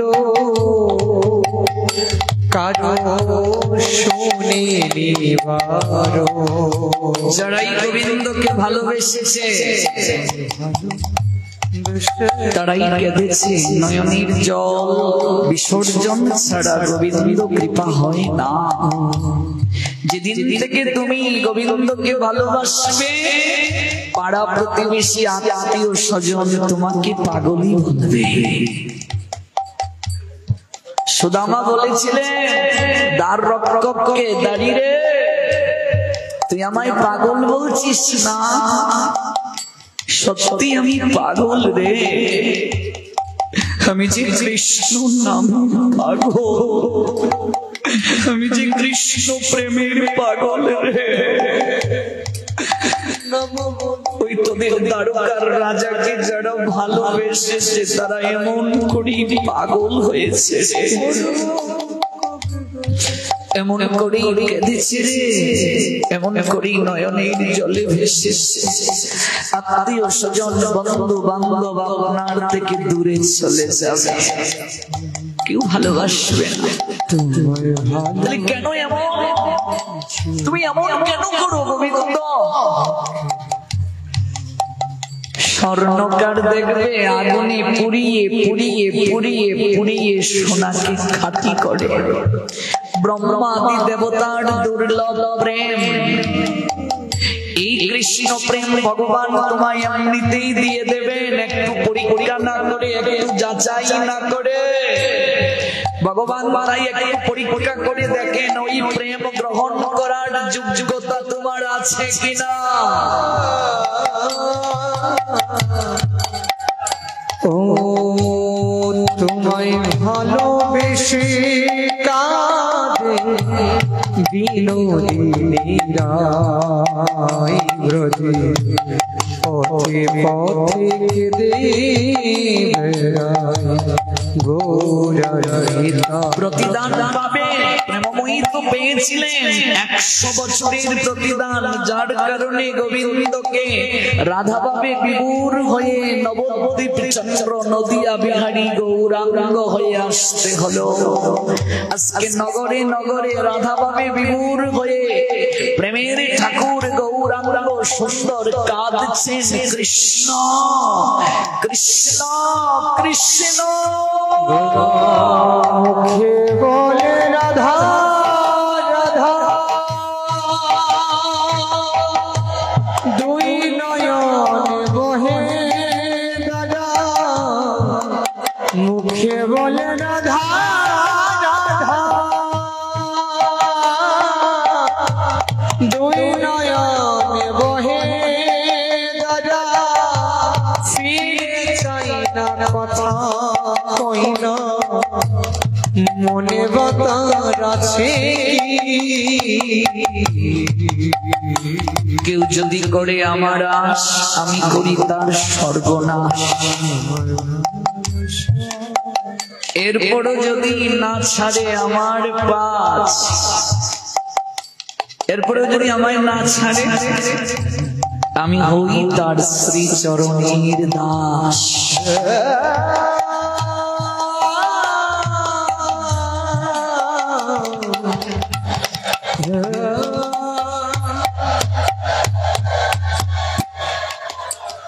এরই নাম ভালোবাসা গো, এরই নাম ভালোবাসা। দুঃখটা জীবনে প্রয়োজন আছে, বিষাদ জীবনে প্রয়োজন আছে। বিষাদ যদি মানুষের জীবনে না আসে, সে কোনোদিন গোবিন্দ প্রসাদ লাভ করতে পারে না। দুঃখটা জীবনে প্রয়োজন আছে, এই জন্য 18 অধ্যায় গীতার প্রথম অধ্যায় তার নাম বিষাদ যোগ। অর্জুনের বিষাদ, বিষাদ শব্দের অর্থ দুঃখ। দুঃখ না আসলে কেউ কোনোদিন কৃষ্ণ ভজন করে না। দুঃখ আসতে দাও, দুঃখে ভয় পেও না, তবে প্রার্থনা করো প্রভু যত দুঃখ দাও যেন সইতে পারি, তোমায় যেন ভুলে না যায়। জগৎটা তো দুঃখালয়, দুঃখ আসবে, দুঃখে ভয় পাওয়া যাবে না, ধৈর্য ধারণ করতে হবে। দুঃখে যেন তোমায় না ভুলি প্রভু। যত দুঃখ আসুক না কেন তোমাকে যেন ভুলে না যাই, তুমি সেই কৃপা করো। কুন্তী দুঃখ চাইলেন, বড় বড় সাধক যারা তারা দুঃখ চাইলেন। সুরদাস দুঃখ চাইলেন, বিল্লমঙ্গল ঠাকুর দুঃখ চাইলেন, সুদামা বিপ্র দুঃখ চাইলেন, শুক্লাম্বর ব্রহ্মচারী গৌর হরির কাছে দুঃখ চাইলেন। সবাই দুঃখ চেয়েছে। সাধক তুলসীদাস দুঃখ চেয়েছেন প্রভুর কাছে। সবাই দুঃখই চেয়েছে, আমরা দুঃখ চাই না, আমরা সুখ চাই। কোন সুখ? এই জড়জগতের সুখটাও তো অনিত্য। আমরা সুখ চাই, আনন্দ চাই, কিন্তু আনন্দ যিনি দান করেন, সুখ যিনি দান করেন, আমরা তাকে ভুলে সুখ চাই, তাকে ভুলে আনন্দ চাই না, সম্ভব নয়। অর্জুন দেখালেন দুঃখ আসবে জীবনে, কিন্তু দুঃখহারী জনার্দনের চরণে যদি আত্মসমর্পণ করো, তোমার দুঃখ প্রসাদে পরিণত হবে, কৃপায় পরিণত হবে। এই জন্য অর্জুনের দুঃখ দূর হলো, অর্জুনের জীবনে বিষাদ এলো। এই বিষাদ কি আমাদের জীবনে আসে না? আসে। আমরা বিষাদিত হয়ে কার কাছে যাই সান্ত্বনা পেতে? যিনি নিজেও বিষাদিত, যিনি নিজেও দুঃখে কাতর, তার কাছে যাই। কিন্তু অর্জুন কার কাছে গেলেন? যিনি জগতে সবার দুঃখ দূর করেন, দুঃখহারী জনার্দনের নিকটে।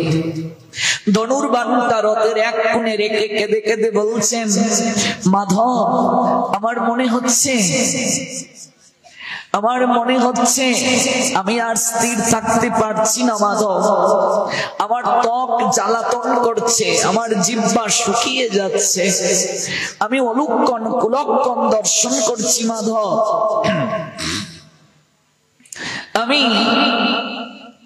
আমি উপলব্ধি করতে পারছি না আমার কর্তব্যটা কি, আমার কি করণীয় আমি বুঝতে পারছি না।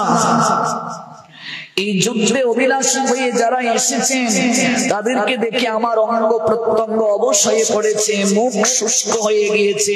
দৃষ্টা ইমম সজনম কৃষ্ণ যুজুৎসুম সমুপস্থিতম স্থিতন্তি মম গাত্রাণি মুখং চ পরিশুষ্যতি। আমার মুখটা শুকিয়ে গেছে, আমি অনুভব করতে পারছি না, আমার সর্ব শরীর কম্পিত হয়ে গেছে। শরীরে মে রুম হর্ষ জায়তে, আমার কেশের অগ্র রোমাঞ্চিত হচ্ছে, আমার হাত থেকে গান্ডীব কষে পড়ছে। গান্ডীবং সংস্রতে হস্তা ত্বকচৈব পরিহদ্যতে, আমার ত্বক যেন জ্বলে যাচ্ছে। হে কেশব, আমি স্থির থাকতে পারছি না, আমার মন চাকার মতো ঘুরছে। আমি কেবল অমঙ্গল সূচক লক্ষণ সমূহ দর্শন করছি।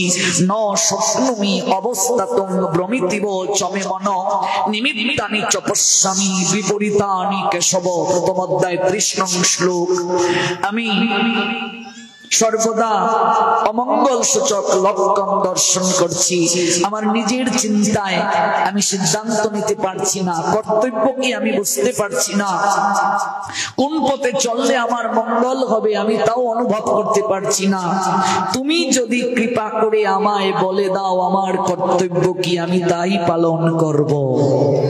যতদিন পর্যন্ত মানুষ এই শরণাগতটা গোবিন্দের প্রতি না হবে অর্জুনের মতো, ততদিন সংসারে তার দুঃখ দূর হবে না, কোনদিন দূর হবে না। যেদিন বলবে গোবিন্দ তোমার ইচ্ছাই আমার জীবনে ইচ্ছা, তোমার ইচ্ছাটাই আমার জীবনে ইচ্ছা, প্রভু তুমি আমায় যে কারণে জগতে পাঠিয়েছো সেই কার্য সম্পাদন করাটাই তো আমার একমাত্র জীবনের উদ্দেশ্য। প্রভু রবীন্দ্রনাথ ঠাকুর গীতাঞ্জলি কাব্যে তিনি জানালেন, কি বলছেন রবীন্দ্রনাথ ঠাকুর? বলছেন, প্রভু আমারে না যেন করি প্রচার আমার আপন কাজে, তোমার ইচ্ছা করো হে পূর্ণ আমার জীবন মাঝে। তোমার ইচ্ছাটা পূরণ করো, যে ইচ্ছায় তুমি আমাকে মানুষ করে জগতে পাঠিয়েছো। কেন পাঠালে তুমি আমায়? একটা ইচ্ছা তো তোমার আছে, একটা উদ্দেশ্য তো তোমার আছে। তুমি এই উদ্দেশ্যটা আমাকে দিয়ে তুমি সম্পাদন করে নাও। প্রভু গো, যাচি হে তোমার চরম শান্তি, পরাণে তোমার পরম কান্তি। আমারে আড়াল করিয়া দাঁড়াও হৃদয়ে পদ্ম দলে, সকল অহংকার হে আমার প্রভু ডুবাও চোখের জলে। নয়নের জলে আমার সকল অহংকার তুমি ধুয়ে মুছে পরিষ্কার করে দাও। প্রভু ঘন শ্রাবণ মেঘের মতো রসের ভারে নম্র নত, একটি নমস্কারে প্রভু একটি নমস্কারে সমস্ত মন পড়িয়া তাক তব ভবদ্বারে। শ্রাবণে যেমন বরিশন নামে রসের ভারে একটা বৃক্ষ ফল ভারে রসের ভারে যেমন নত থাকে, আমার মস্তকটা যেন সতত তোমার চরণে অবনত হয়ে থাকে। প্রভু তুমি আমায় এই কৃপাটা করো। প্রভু গো, যেদিন এই সংসারে আমার সকল গান সমাপ্ত হবে, আমার এই বদন থেকে যেদিন আর কোনো সুর বের হবে না, যেদিন কোনো কথা নিঃসৃত হবে না, সমস্ত গান যেদিন নীরব পারাবারে সমাপ্ত হবে, সেদিনও যেন আমি একটি প্রণাম দিয়ে তোমাকে দর্শন করে জগৎ থেকে যেতে পারি। তুমি আমায় সেই কৃপাটা করো। হংস যেমন মানস যাত্রী, তেমনি সারা দিবস রাত্রি একটি নমস্কারে প্রভু, একটি নমস্কারে সমস্ত প্রাণ উড়ে চলুক মহামরণ পারে। ওই মহামরণের অপারে যেদিন অপার থেকে যেদিন ডাক আসবে, অন্তত সেই দিনও যেন একটা প্রণাম দিয়ে আমি এই জগৎ থেকে তোমায় দর্শন করে যেতে পারি প্রভু। আমি আর কিছু চাই না। শরণাগতিটা যেন এমন হয়, বলো না কেশব আমার কর্তব্যটা কি? আমি যে অমঙ্গল সূচক ধ্বনি, অমঙ্গল সূচক দৃশ্য পরিলক্ষিত হচ্ছি, ওরা তোমার আত্মীয় স্বজন, পরিবার পরিজন, আমি ওদেরকে মেরে রক্তে রঞ্জিত রাজ্যে আমি বাস করব না, আমি এটা পারবো না। আমি ভিক্ষান্নে জীবন নির্বাহ করব, কিন্তু আমি যুদ্ধ করব না। এই যুদ্ধটা কুরুক্ষেত্রের কেবল যুদ্ধ না, এই সংসারটাই কুরুক্ষেত্র। আমরা এখানে প্রতিনিয়ত যুদ্ধ করছি। আপনি এই তত্ত্ব না বুঝলে গীতা পাঠ করে শুনে আপনার কিচ্ছু লাভ হবে না। আপনি যদি মনে করেন ওই কুরুক্ষেত্র হরিয়ানা রাজ্যে, তাহলে আপনি কিচ্ছু বুঝলেন না, কিচ্ছু আপনার জানা হলো না। ওই কুরুক্ষেত্রটাই সংসার ক্ষেত্র। এখানে অর্জুনও আছে, দুর্যোধনও আছে, একটা স্বজাতীয় সত্তা, একটা বিজাতীয় সত্তা, একটা ধর্মের পক্ষ আর একটা অধর্মের পক্ষ। আপনি কোন পক্ষটাকে অবলম্বন করবেন? আপনি যদি দুর্যোধনের মতো কৃষ্ণকে বাদ দিয়ে সবাইকে আপনার করে নেন, দিন শেষে আপনি সবাইকে হারিয়ে ভিখারি হয়ে যাবেন, আপনার কিচ্ছু থাকবে না। এমনকি অন্তিম কালে কেউ আপনার সঙ্গী হবে না। আর আপনি যদি অর্জুনের মতো সবাইকে হারিয়ে বলতে পারেন, মাধব আমি জয় বুঝি না, পরাজয় বুঝি না, আমি রাজসিংহাসনে বসারও অভিলাষ রাখি না। ও মাধব, শুধু এই জন্মে নয়, প্রতিটা জন্মে জন্মে আমি যেন তোমার হয়ে থাকতে পারি। আপনার ললাটে বিজয়ের তিলকের ফুটা উদিত হবে। এটাই হলো সংসারী মানুষের মূল শিক্ষণীয় বিষয়। এটা গীতা, এটাই মহাভারতের মূল উপসংহার, মনে রাখবেন। এটি না বুঝলে এখান থেকে আপনি কিছুই নিয়ে যেতে পারলেন না, আপনার আশাটা বিফল হলো যদি এটা না বুঝে যান। কুরুক্ষেত্রে যুদ্ধের পূর্বে তাই ডাকলেন গোবিন্দ অর্জুনকে আর দুর্যোধনকে। দুজনেই এলেন যে আমার কাছে প্রথম আসবে, চুপটা খুলে আমি প্রথম যাকে দেখবো তার ইচ্ছা পূরণ করব। দুর্যোধনের অহংকারের বশবর্তী হয়ে রাজসিংহাসনে বসলো, আর অর্জুন নিচে বসে অপেক্ষা করলো কবে গোবিন্দ চুপটা খুলবেন, কবে তাকে প্রণাম দেবে। গোবিন্দ চোখটা খুলে বললেন, পার্থ কখন এলে? আর মস্তকের দিকে বসা দুর্যোধন, সে বলছে, আমায় জিজ্ঞেস করছেন না কেন বাসুদেব? আমি তো অর্জুনের পূর্বে আপনার কাছে এসেছি। গোবিন্দ বলছেন, দুর্যোধন তুমি কখন এলে? তোমায় তো আমি দেখতেই পাইনি। উঁচু আসনে আমি তো দেখতে পাই না। আমার কাছে আসলে নিচু হতে হয় দুর্যোধন। যদি হতে পারো নিচু, তবে পাবে কিছু, নিচু না হলে কিছু পাওয়া যায় না। অহংকার বিসর্জন দিয়ে আমার কাছে আসতে হয় দুর্যোধন। তুমি তো অহংকার করে এসে রাজসিংহাসনটায় বসলে, আমি কুরু সম্রাটের পুত্র, আমি নিচে আসনে বসবো? আমি তো তোমায় দেখতে পাইনি। আমার কাছে আসতে হয় অহংকার শূন্য হয়ে। বলো পার্থ কি চাও? অর্জুন করজোরে বলছে, দেখো ত্যাগেই পরম শান্তি। মাধব, ভ্রাতাশ্রী দুর্যোধনই আপনার কাছে কিছু চান, আমি তাকেই সুযোগ দিলাম, অধিকার দিলাম। বলো দুর্যোধন কি চাও? আমি যুদ্ধে অস্ত্র ধারণ করব না, সারথি কেবল হব। অন্যদিকে আমি 1 অক্ষৌহিনী সৈন্য দেব। 1 অক্ষৌহিনী সৈন্য সমান 2,18,700 জন। তুমি আমায় নেবে না তুমি সৈন্য নেবে? এই হলো শিক্ষা, এই হলো গীতার মূল শিক্ষা, এই হলো মহাভারতের মূল শিক্ষা। সংসারে আপনি যদি থাকেন, এই শিক্ষাটা আপনাকে সর্বপ্রথম গ্রহণ করে সংসার করতে হবে। আপনি কাকে চাইবেন, কৃষ্ণকে না সবাইকে? আমি দুর্যোধন, আমি অর্জুন, সংসারে আমি দুর্যোধন, আমি অর্জুন, আমার মাঝেই ধর্ম আছে, আমার মাঝেই অধর্ম আছে। আমি কাকে চাইব? কি চাও তুমি দুর্যোধন? সৈন্য চাও না আমায় চাও? আমি কিন্তু যুদ্ধ করব না, আমি কেবল অস্ত্র ধারণ করব না, রথের সারথি হয়ে থাকব। শোনো, অন্যদিকে তোমায় 1,09,350 পদাতিক সৈন্য দেব, 65,610 অশ্বারোহী সৈন্য দেব, 21,870 হস্তি বাহিনী সৈন্য দেব, 21,870 রথী দেব। তুমি 2,18,700 জন সৈন্য পাবে। আর অন্যদিকে নিরস্ত্র যুদ্ধ করবে না, বাসুদেব কৃষ্ণকে পাবে। আমায় চাও না সৈন্য চাও? এই প্রশ্নটা কি দুর্যোধনকে করেছেন না আমাদেরকে করেছেন ভগবান? এই সংসার কুরুক্ষেত্রে কি চাও তুমি? দুর্যোধন বলে উঠল, যে যুদ্ধ করবে না তাকে নিয়ে বসিয়ে বসিয়ে খাওয়ালে হবেটা কি? আমার অন্ন ধ্বংস হবে। যে যুদ্ধ করবে না ওকে নিয়ে আমি কি করব? মনে মনে ভাবছে, বসিয়ে বসিয়ে। সংসারে সবচেয়ে বেশি আমরা মুখে মুখে বলি কৃষ্ণ চাই, অন্তর থেকে বলি না। আমরাও দুর্যোধন, গোবিন্দ আমরা প্রণাম দিয়েই বলি মেয়েটার যেন একটা ছেলে হয় গোবিন্দ, আমার ছেলেটা যেন গোল্ডেন। শুধু এই জন্মে নয় মাধব, প্রতিটা জন্মে জন্মে তুমি আমার হয়ে থেকো। আমি এমন করেই যেন তোমার চরণ প্রান্তে বসতে পারি।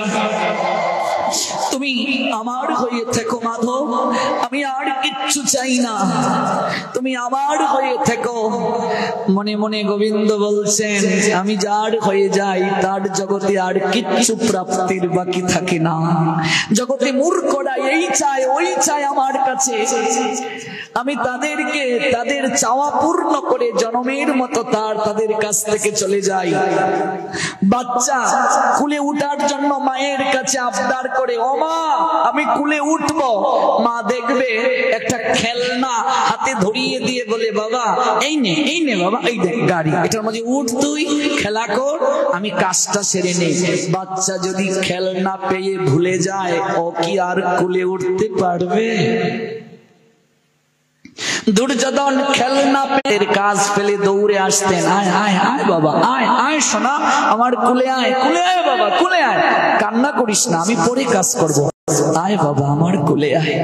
যেদিন আমরা অর্জুনের মতো গোবিন্দকে চাইতে পারবো এমন করে, ভবনদীর ঘাটে সেদিন গোবিন্দ হাত দুটো তুলে অপেক্ষা করবেন কুলে তুলে ভবনদীর ঘাট পার করার জন্য।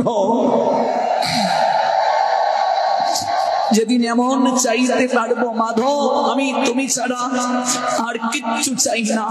এই মহাভারতের যুদ্ধে 39,36,600 জন সৈন্য অংশ নিয়েছিল, কৌরবের জন সৈন্য, আর অর্জুনের পক্ষে 7 অক্ষৌহিনী। 1 অক্ষৌহিনী সৈন্য সমান 2,18,700, অতএব 7 অক্ষৌহিনী সৈন্য সমান 2,18,700 গুণ 7 সমান 15,30,900। ভাবুন, এদিকে 15,30,900 আর ওদিকে 24,05,700। কার পক্ষে সৈন্য বেশি? দুর্যোধনের। তাছাড়া দুর্যোধনের পক্ষে যে সকল যুদ্ধে অংশ নিয়েছে ওরা অনেকেই অমর। দ্রোণাচার্য হাতে যতক্ষণ অস্ত্র থাকবে অমর, কেউ তাকে মারতে পারবে না। মহামহিম বিশ্ব ইচ্ছা মৃত্যুর বর কেউ মারতে পারবে না। শকুনি কূটনৈতিক কৌশলে সর্বশ্রেষ্ঠ, শকুনি কূটনীতিতে তার মতো জগতে কেউ নাই, সবাই তার পক্ষে শ্রেষ্ঠ, সবাই তার পক্ষে শ্রেষ্ঠ। সপ্তরথী এক একজন ভুবন বিজয়ী যোদ্ধা, সবাই শ্রেষ্ঠ। গদা যুদ্ধে দুর্যোধন শ্রেষ্ঠ, সবাই শ্রেষ্ঠ। ভাইয়ের দিক থেকে ওরা 100 জন, না। আর যে পক্ষে ভগবান নাই, সংসার কুরুক্ষেত্রে যে ধর্মের সঙ্গে জীবন যাপন করে না, ধর্মকে অবলম্বন করে না, ভগবানকে অবলম্বন করে না, অন্তিম কালে তার পরাজয়টা দুর্যোধনের মতোই হবে। কেউ রক্ষা করতে পারবে না। রাখে হরি মারে কে, মারে হরি রাখে কে। এটাই হলো গীতার মূল কথা, এটাই হলো উপসংহার। যা পেয়েছো এগুলো তোমার ছিল না, এগুলো আমি কৃপা করে তোমায় দিয়েছি। এগুলো অন্য কারো ছিল, এগুলো তোমার নয়, এগুলো অন্য কারো ছিল। আজকে তুমি যা ভোগ করছো, পরশু দেখবে তোমার হাতে এগুলো থাকবে না, অন্য কারো হাতে থাকবে, অন্য কেউ ভোগ করবে, তুমি চলে যাবে, আমি চলে যাব, কেউ থাকবে না। ওই পরিবর্তনটা যে স্বীকার করে, এই তত্ত্বটা যে অনুভব করতে পারে, তারই জীবনে সর্বোত্তম প্রাপ্তি হয়। আমারে সংসারে আমি আপনি আশা করছি, অথচ আমরা নিজের বলে দাবি করছি মালিক হয়ে গেছি, এটা আমার বাড়ি। এই যে আমি আপনাদের 9 দিনের অতিথি কলমাকান্দায় যে রুমে আমায় থাকতে দেয়া হয়েছে, আমি বলছি এটা আমার রুম, এটা আমার জলের গ্লাস, এটা আমার বাথরুম, এটা আমার পালঙ্ক, এটা আমার বালিশ। এটা কয়দিনের জন্য? 9 দিনের জন্য। আমি যেদিন যাব এগুলো নিয়ে যাব। এই সংসারটা অতিথিশালা, এটা অতিথিশালা। এটা আগেও ছিল, এটা পরেও থাকবে। আমরা কেবল বেড়াতে এসেছি কয়েকদিনের জন্য, ওই বেড়াতে এসে আমরা মালিক হয়ে গেছি। এই জিনিসগুলোর প্রতি আমরা প্রভুত্ব স্বীকার করছি, এগুলোর প্রতি আমরা মালিকানা দাবি করছি, কিন্তু এগুলো আমাদের ছিল না, আমরা নিয়ে যাওয়া সম্ভব নয়। দুর্যোধনকে কত বোঝানো হয়েছিল সন্ধির প্রস্তাব, গোবিন্দ যখন নিয়ে গিয়েছিলেন, দুর্যোধন পাণ্ডবদের রাজত্ব ফিরিয়ে দাও, দুর্যোধন মানল না। পরিশেষে গোবিন্দ বললেন, না রাজত্ব ফিরিয়ে দিতে হবে, না কিচ্ছু করতে হবে, তুমি দ্রৌপদীর চরণ স্পর্শ করে ক্ষমা চেয়ে নাও, তাহলে এই যুদ্ধটা থেমে যাবে।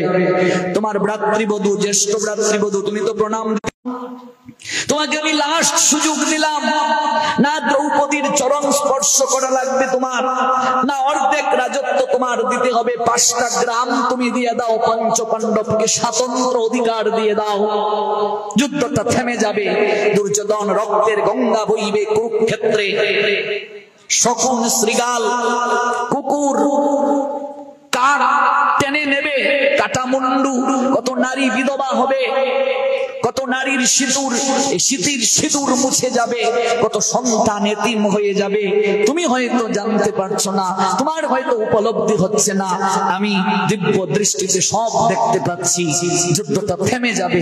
কত চেষ্টা করেছেন ভগবান যুদ্ধটা থামাতে, দুর্যোধন মানলো না, বরং গোবিন্দকে বন্দী বানাবার চেষ্টা করল। গোবিন্দ তখন কি বলেছিলেন, ওরে মূর্খ, তুই আমায় বন্দী করবে, উঠা শিকল, দেখি তোর কত ক্ষমতা।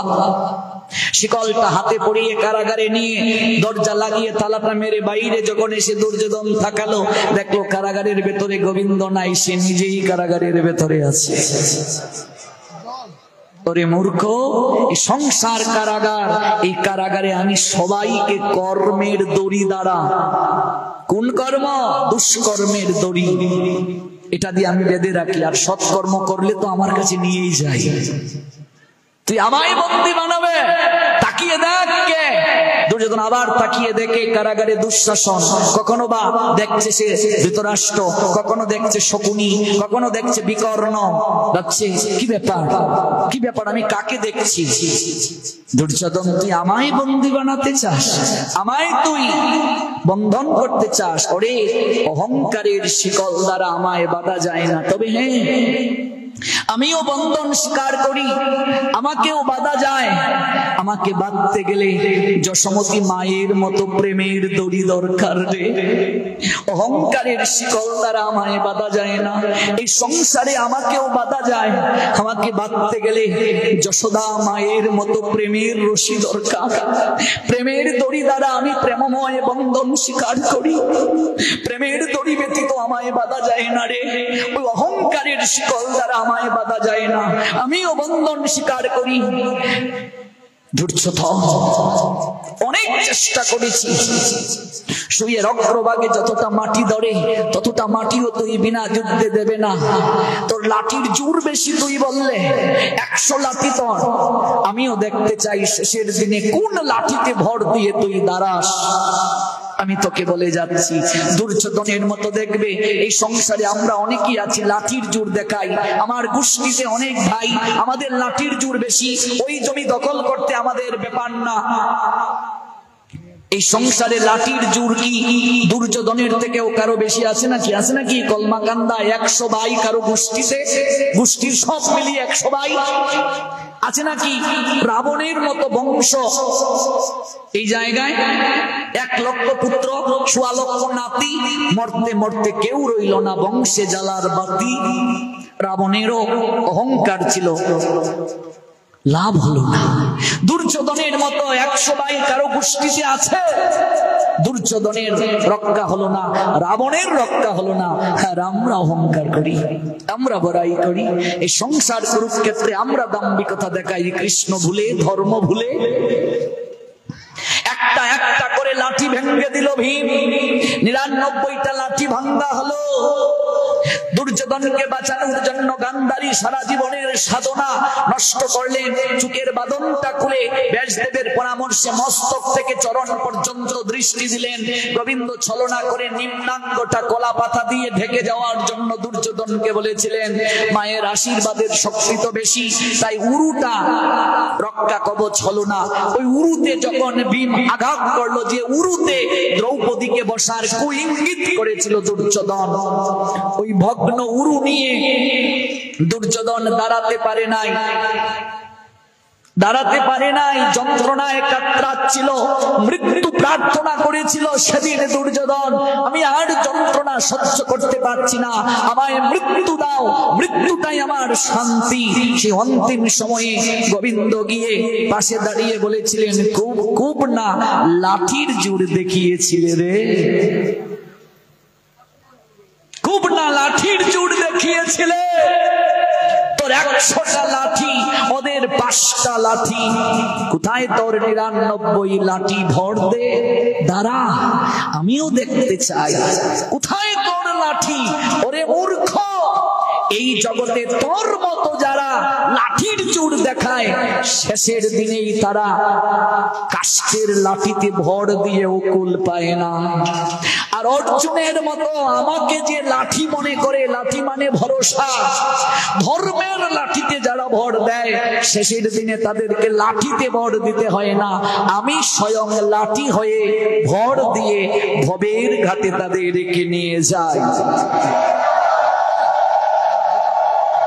কোথায় তোর লাঠি? ভর দিয়ে দাঁড়া।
Hare Krishna, Hare Krishna,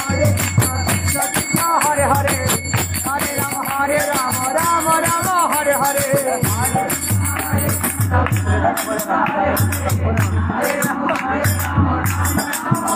Hare Krishna, Hare Krishna, Krishna Krishna, Hare Hare, Hare Rama, Hare Rama, Rama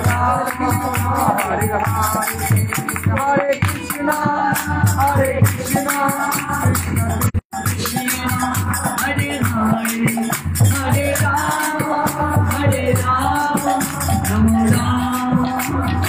লাঠি মানে ভরসা, শেষের দিনে কোন লাঠিতেই তাকে ভর দিতে হয় না। যারা মনে করে নাতি আমার বংশের লাঠি, শ্মশানে দেবে ছাতি, লাভ হবে না। কোন লাঠি আপনাকে ভরসা দিতে পারবে না শেষের দিনে, কেউ ভরসা দিতে পারবে না, কোন লাঠি টিকিয়ে রাখতে পারবে না, ভরসা দিতে পারবে না।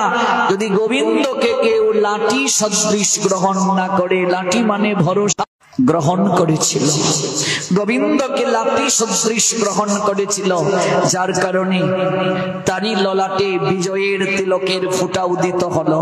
এই সংসার কুরুক্ষেত্রে মানুষ যেদিন ধর্মের লাঠিতে ভর দেবে, কিংকর্তব্য বিমূঢ় হয়ে গোবিন্দ চরণে শরণ নেবে, তারই জয় হবে। আমি যে তোমায় এতক্ষণ এত কথা শ্রবণ করিয়েছি, তুমি কি তোমার মোহ থেকে বের হতে পেরেছো? শ্লোকটা কি? কষ্টিদতম শ্রুতম পার্থ তয়া একাগ্রেণ চেতসা কষ্টিত অজ্ঞান সম্মোহ প্রনষ্টতে ধনঞ্জয়। হে ধনঞ্জয়, তুমি কি অজ্ঞান জনিত মোহ থেকে বিদূরিত হতে পেরেছেন? এবার রোগী যখন দ্বিতীয়বার ডাক্তারের কাছে যায়, ডাক্তার থেকে প্রশ্ন করে, তুমি ঠিকমতো ঔষধ সেবন করেছো? আর যদি করে থাকো, তোমার কি শরীর আগের থেকে কিছুটা ভালো আছে? গোবিন্দ প্রশ্ন করলেন, তুমি কি মোহ থেকে বের হতে পেরেছো? আবার রোগী উত্তর দিচ্ছে। এই রোগী কোন রোগী? ভব রোগী। উত্তরটা কি? ৭৩ নং শ্লোক ১৮তম অধ্যায়, নষ্ট মোহ স্মৃতির লব্ধা তৎপ্রসাদাৎ ময়া অচ্যুত স্মিত অস্মি গত সন্দেহ করিষ্যে বচনম তব। হে অচ্যুত, তোমার কৃপায় আমার সমস্ত মোহ বিদূরিত হয়ে গেছে, আমি যথার্থ শান্ত হবে কিংকর্তব্য বিমূঢ়তা থেকে আমরা বের হতে পারবো। আর ওই ধর্মের ভিডিওটি আপনার ভালো লাগলে লাইক, কমেন্ট এবং সাবস্ক্রাইব করুন।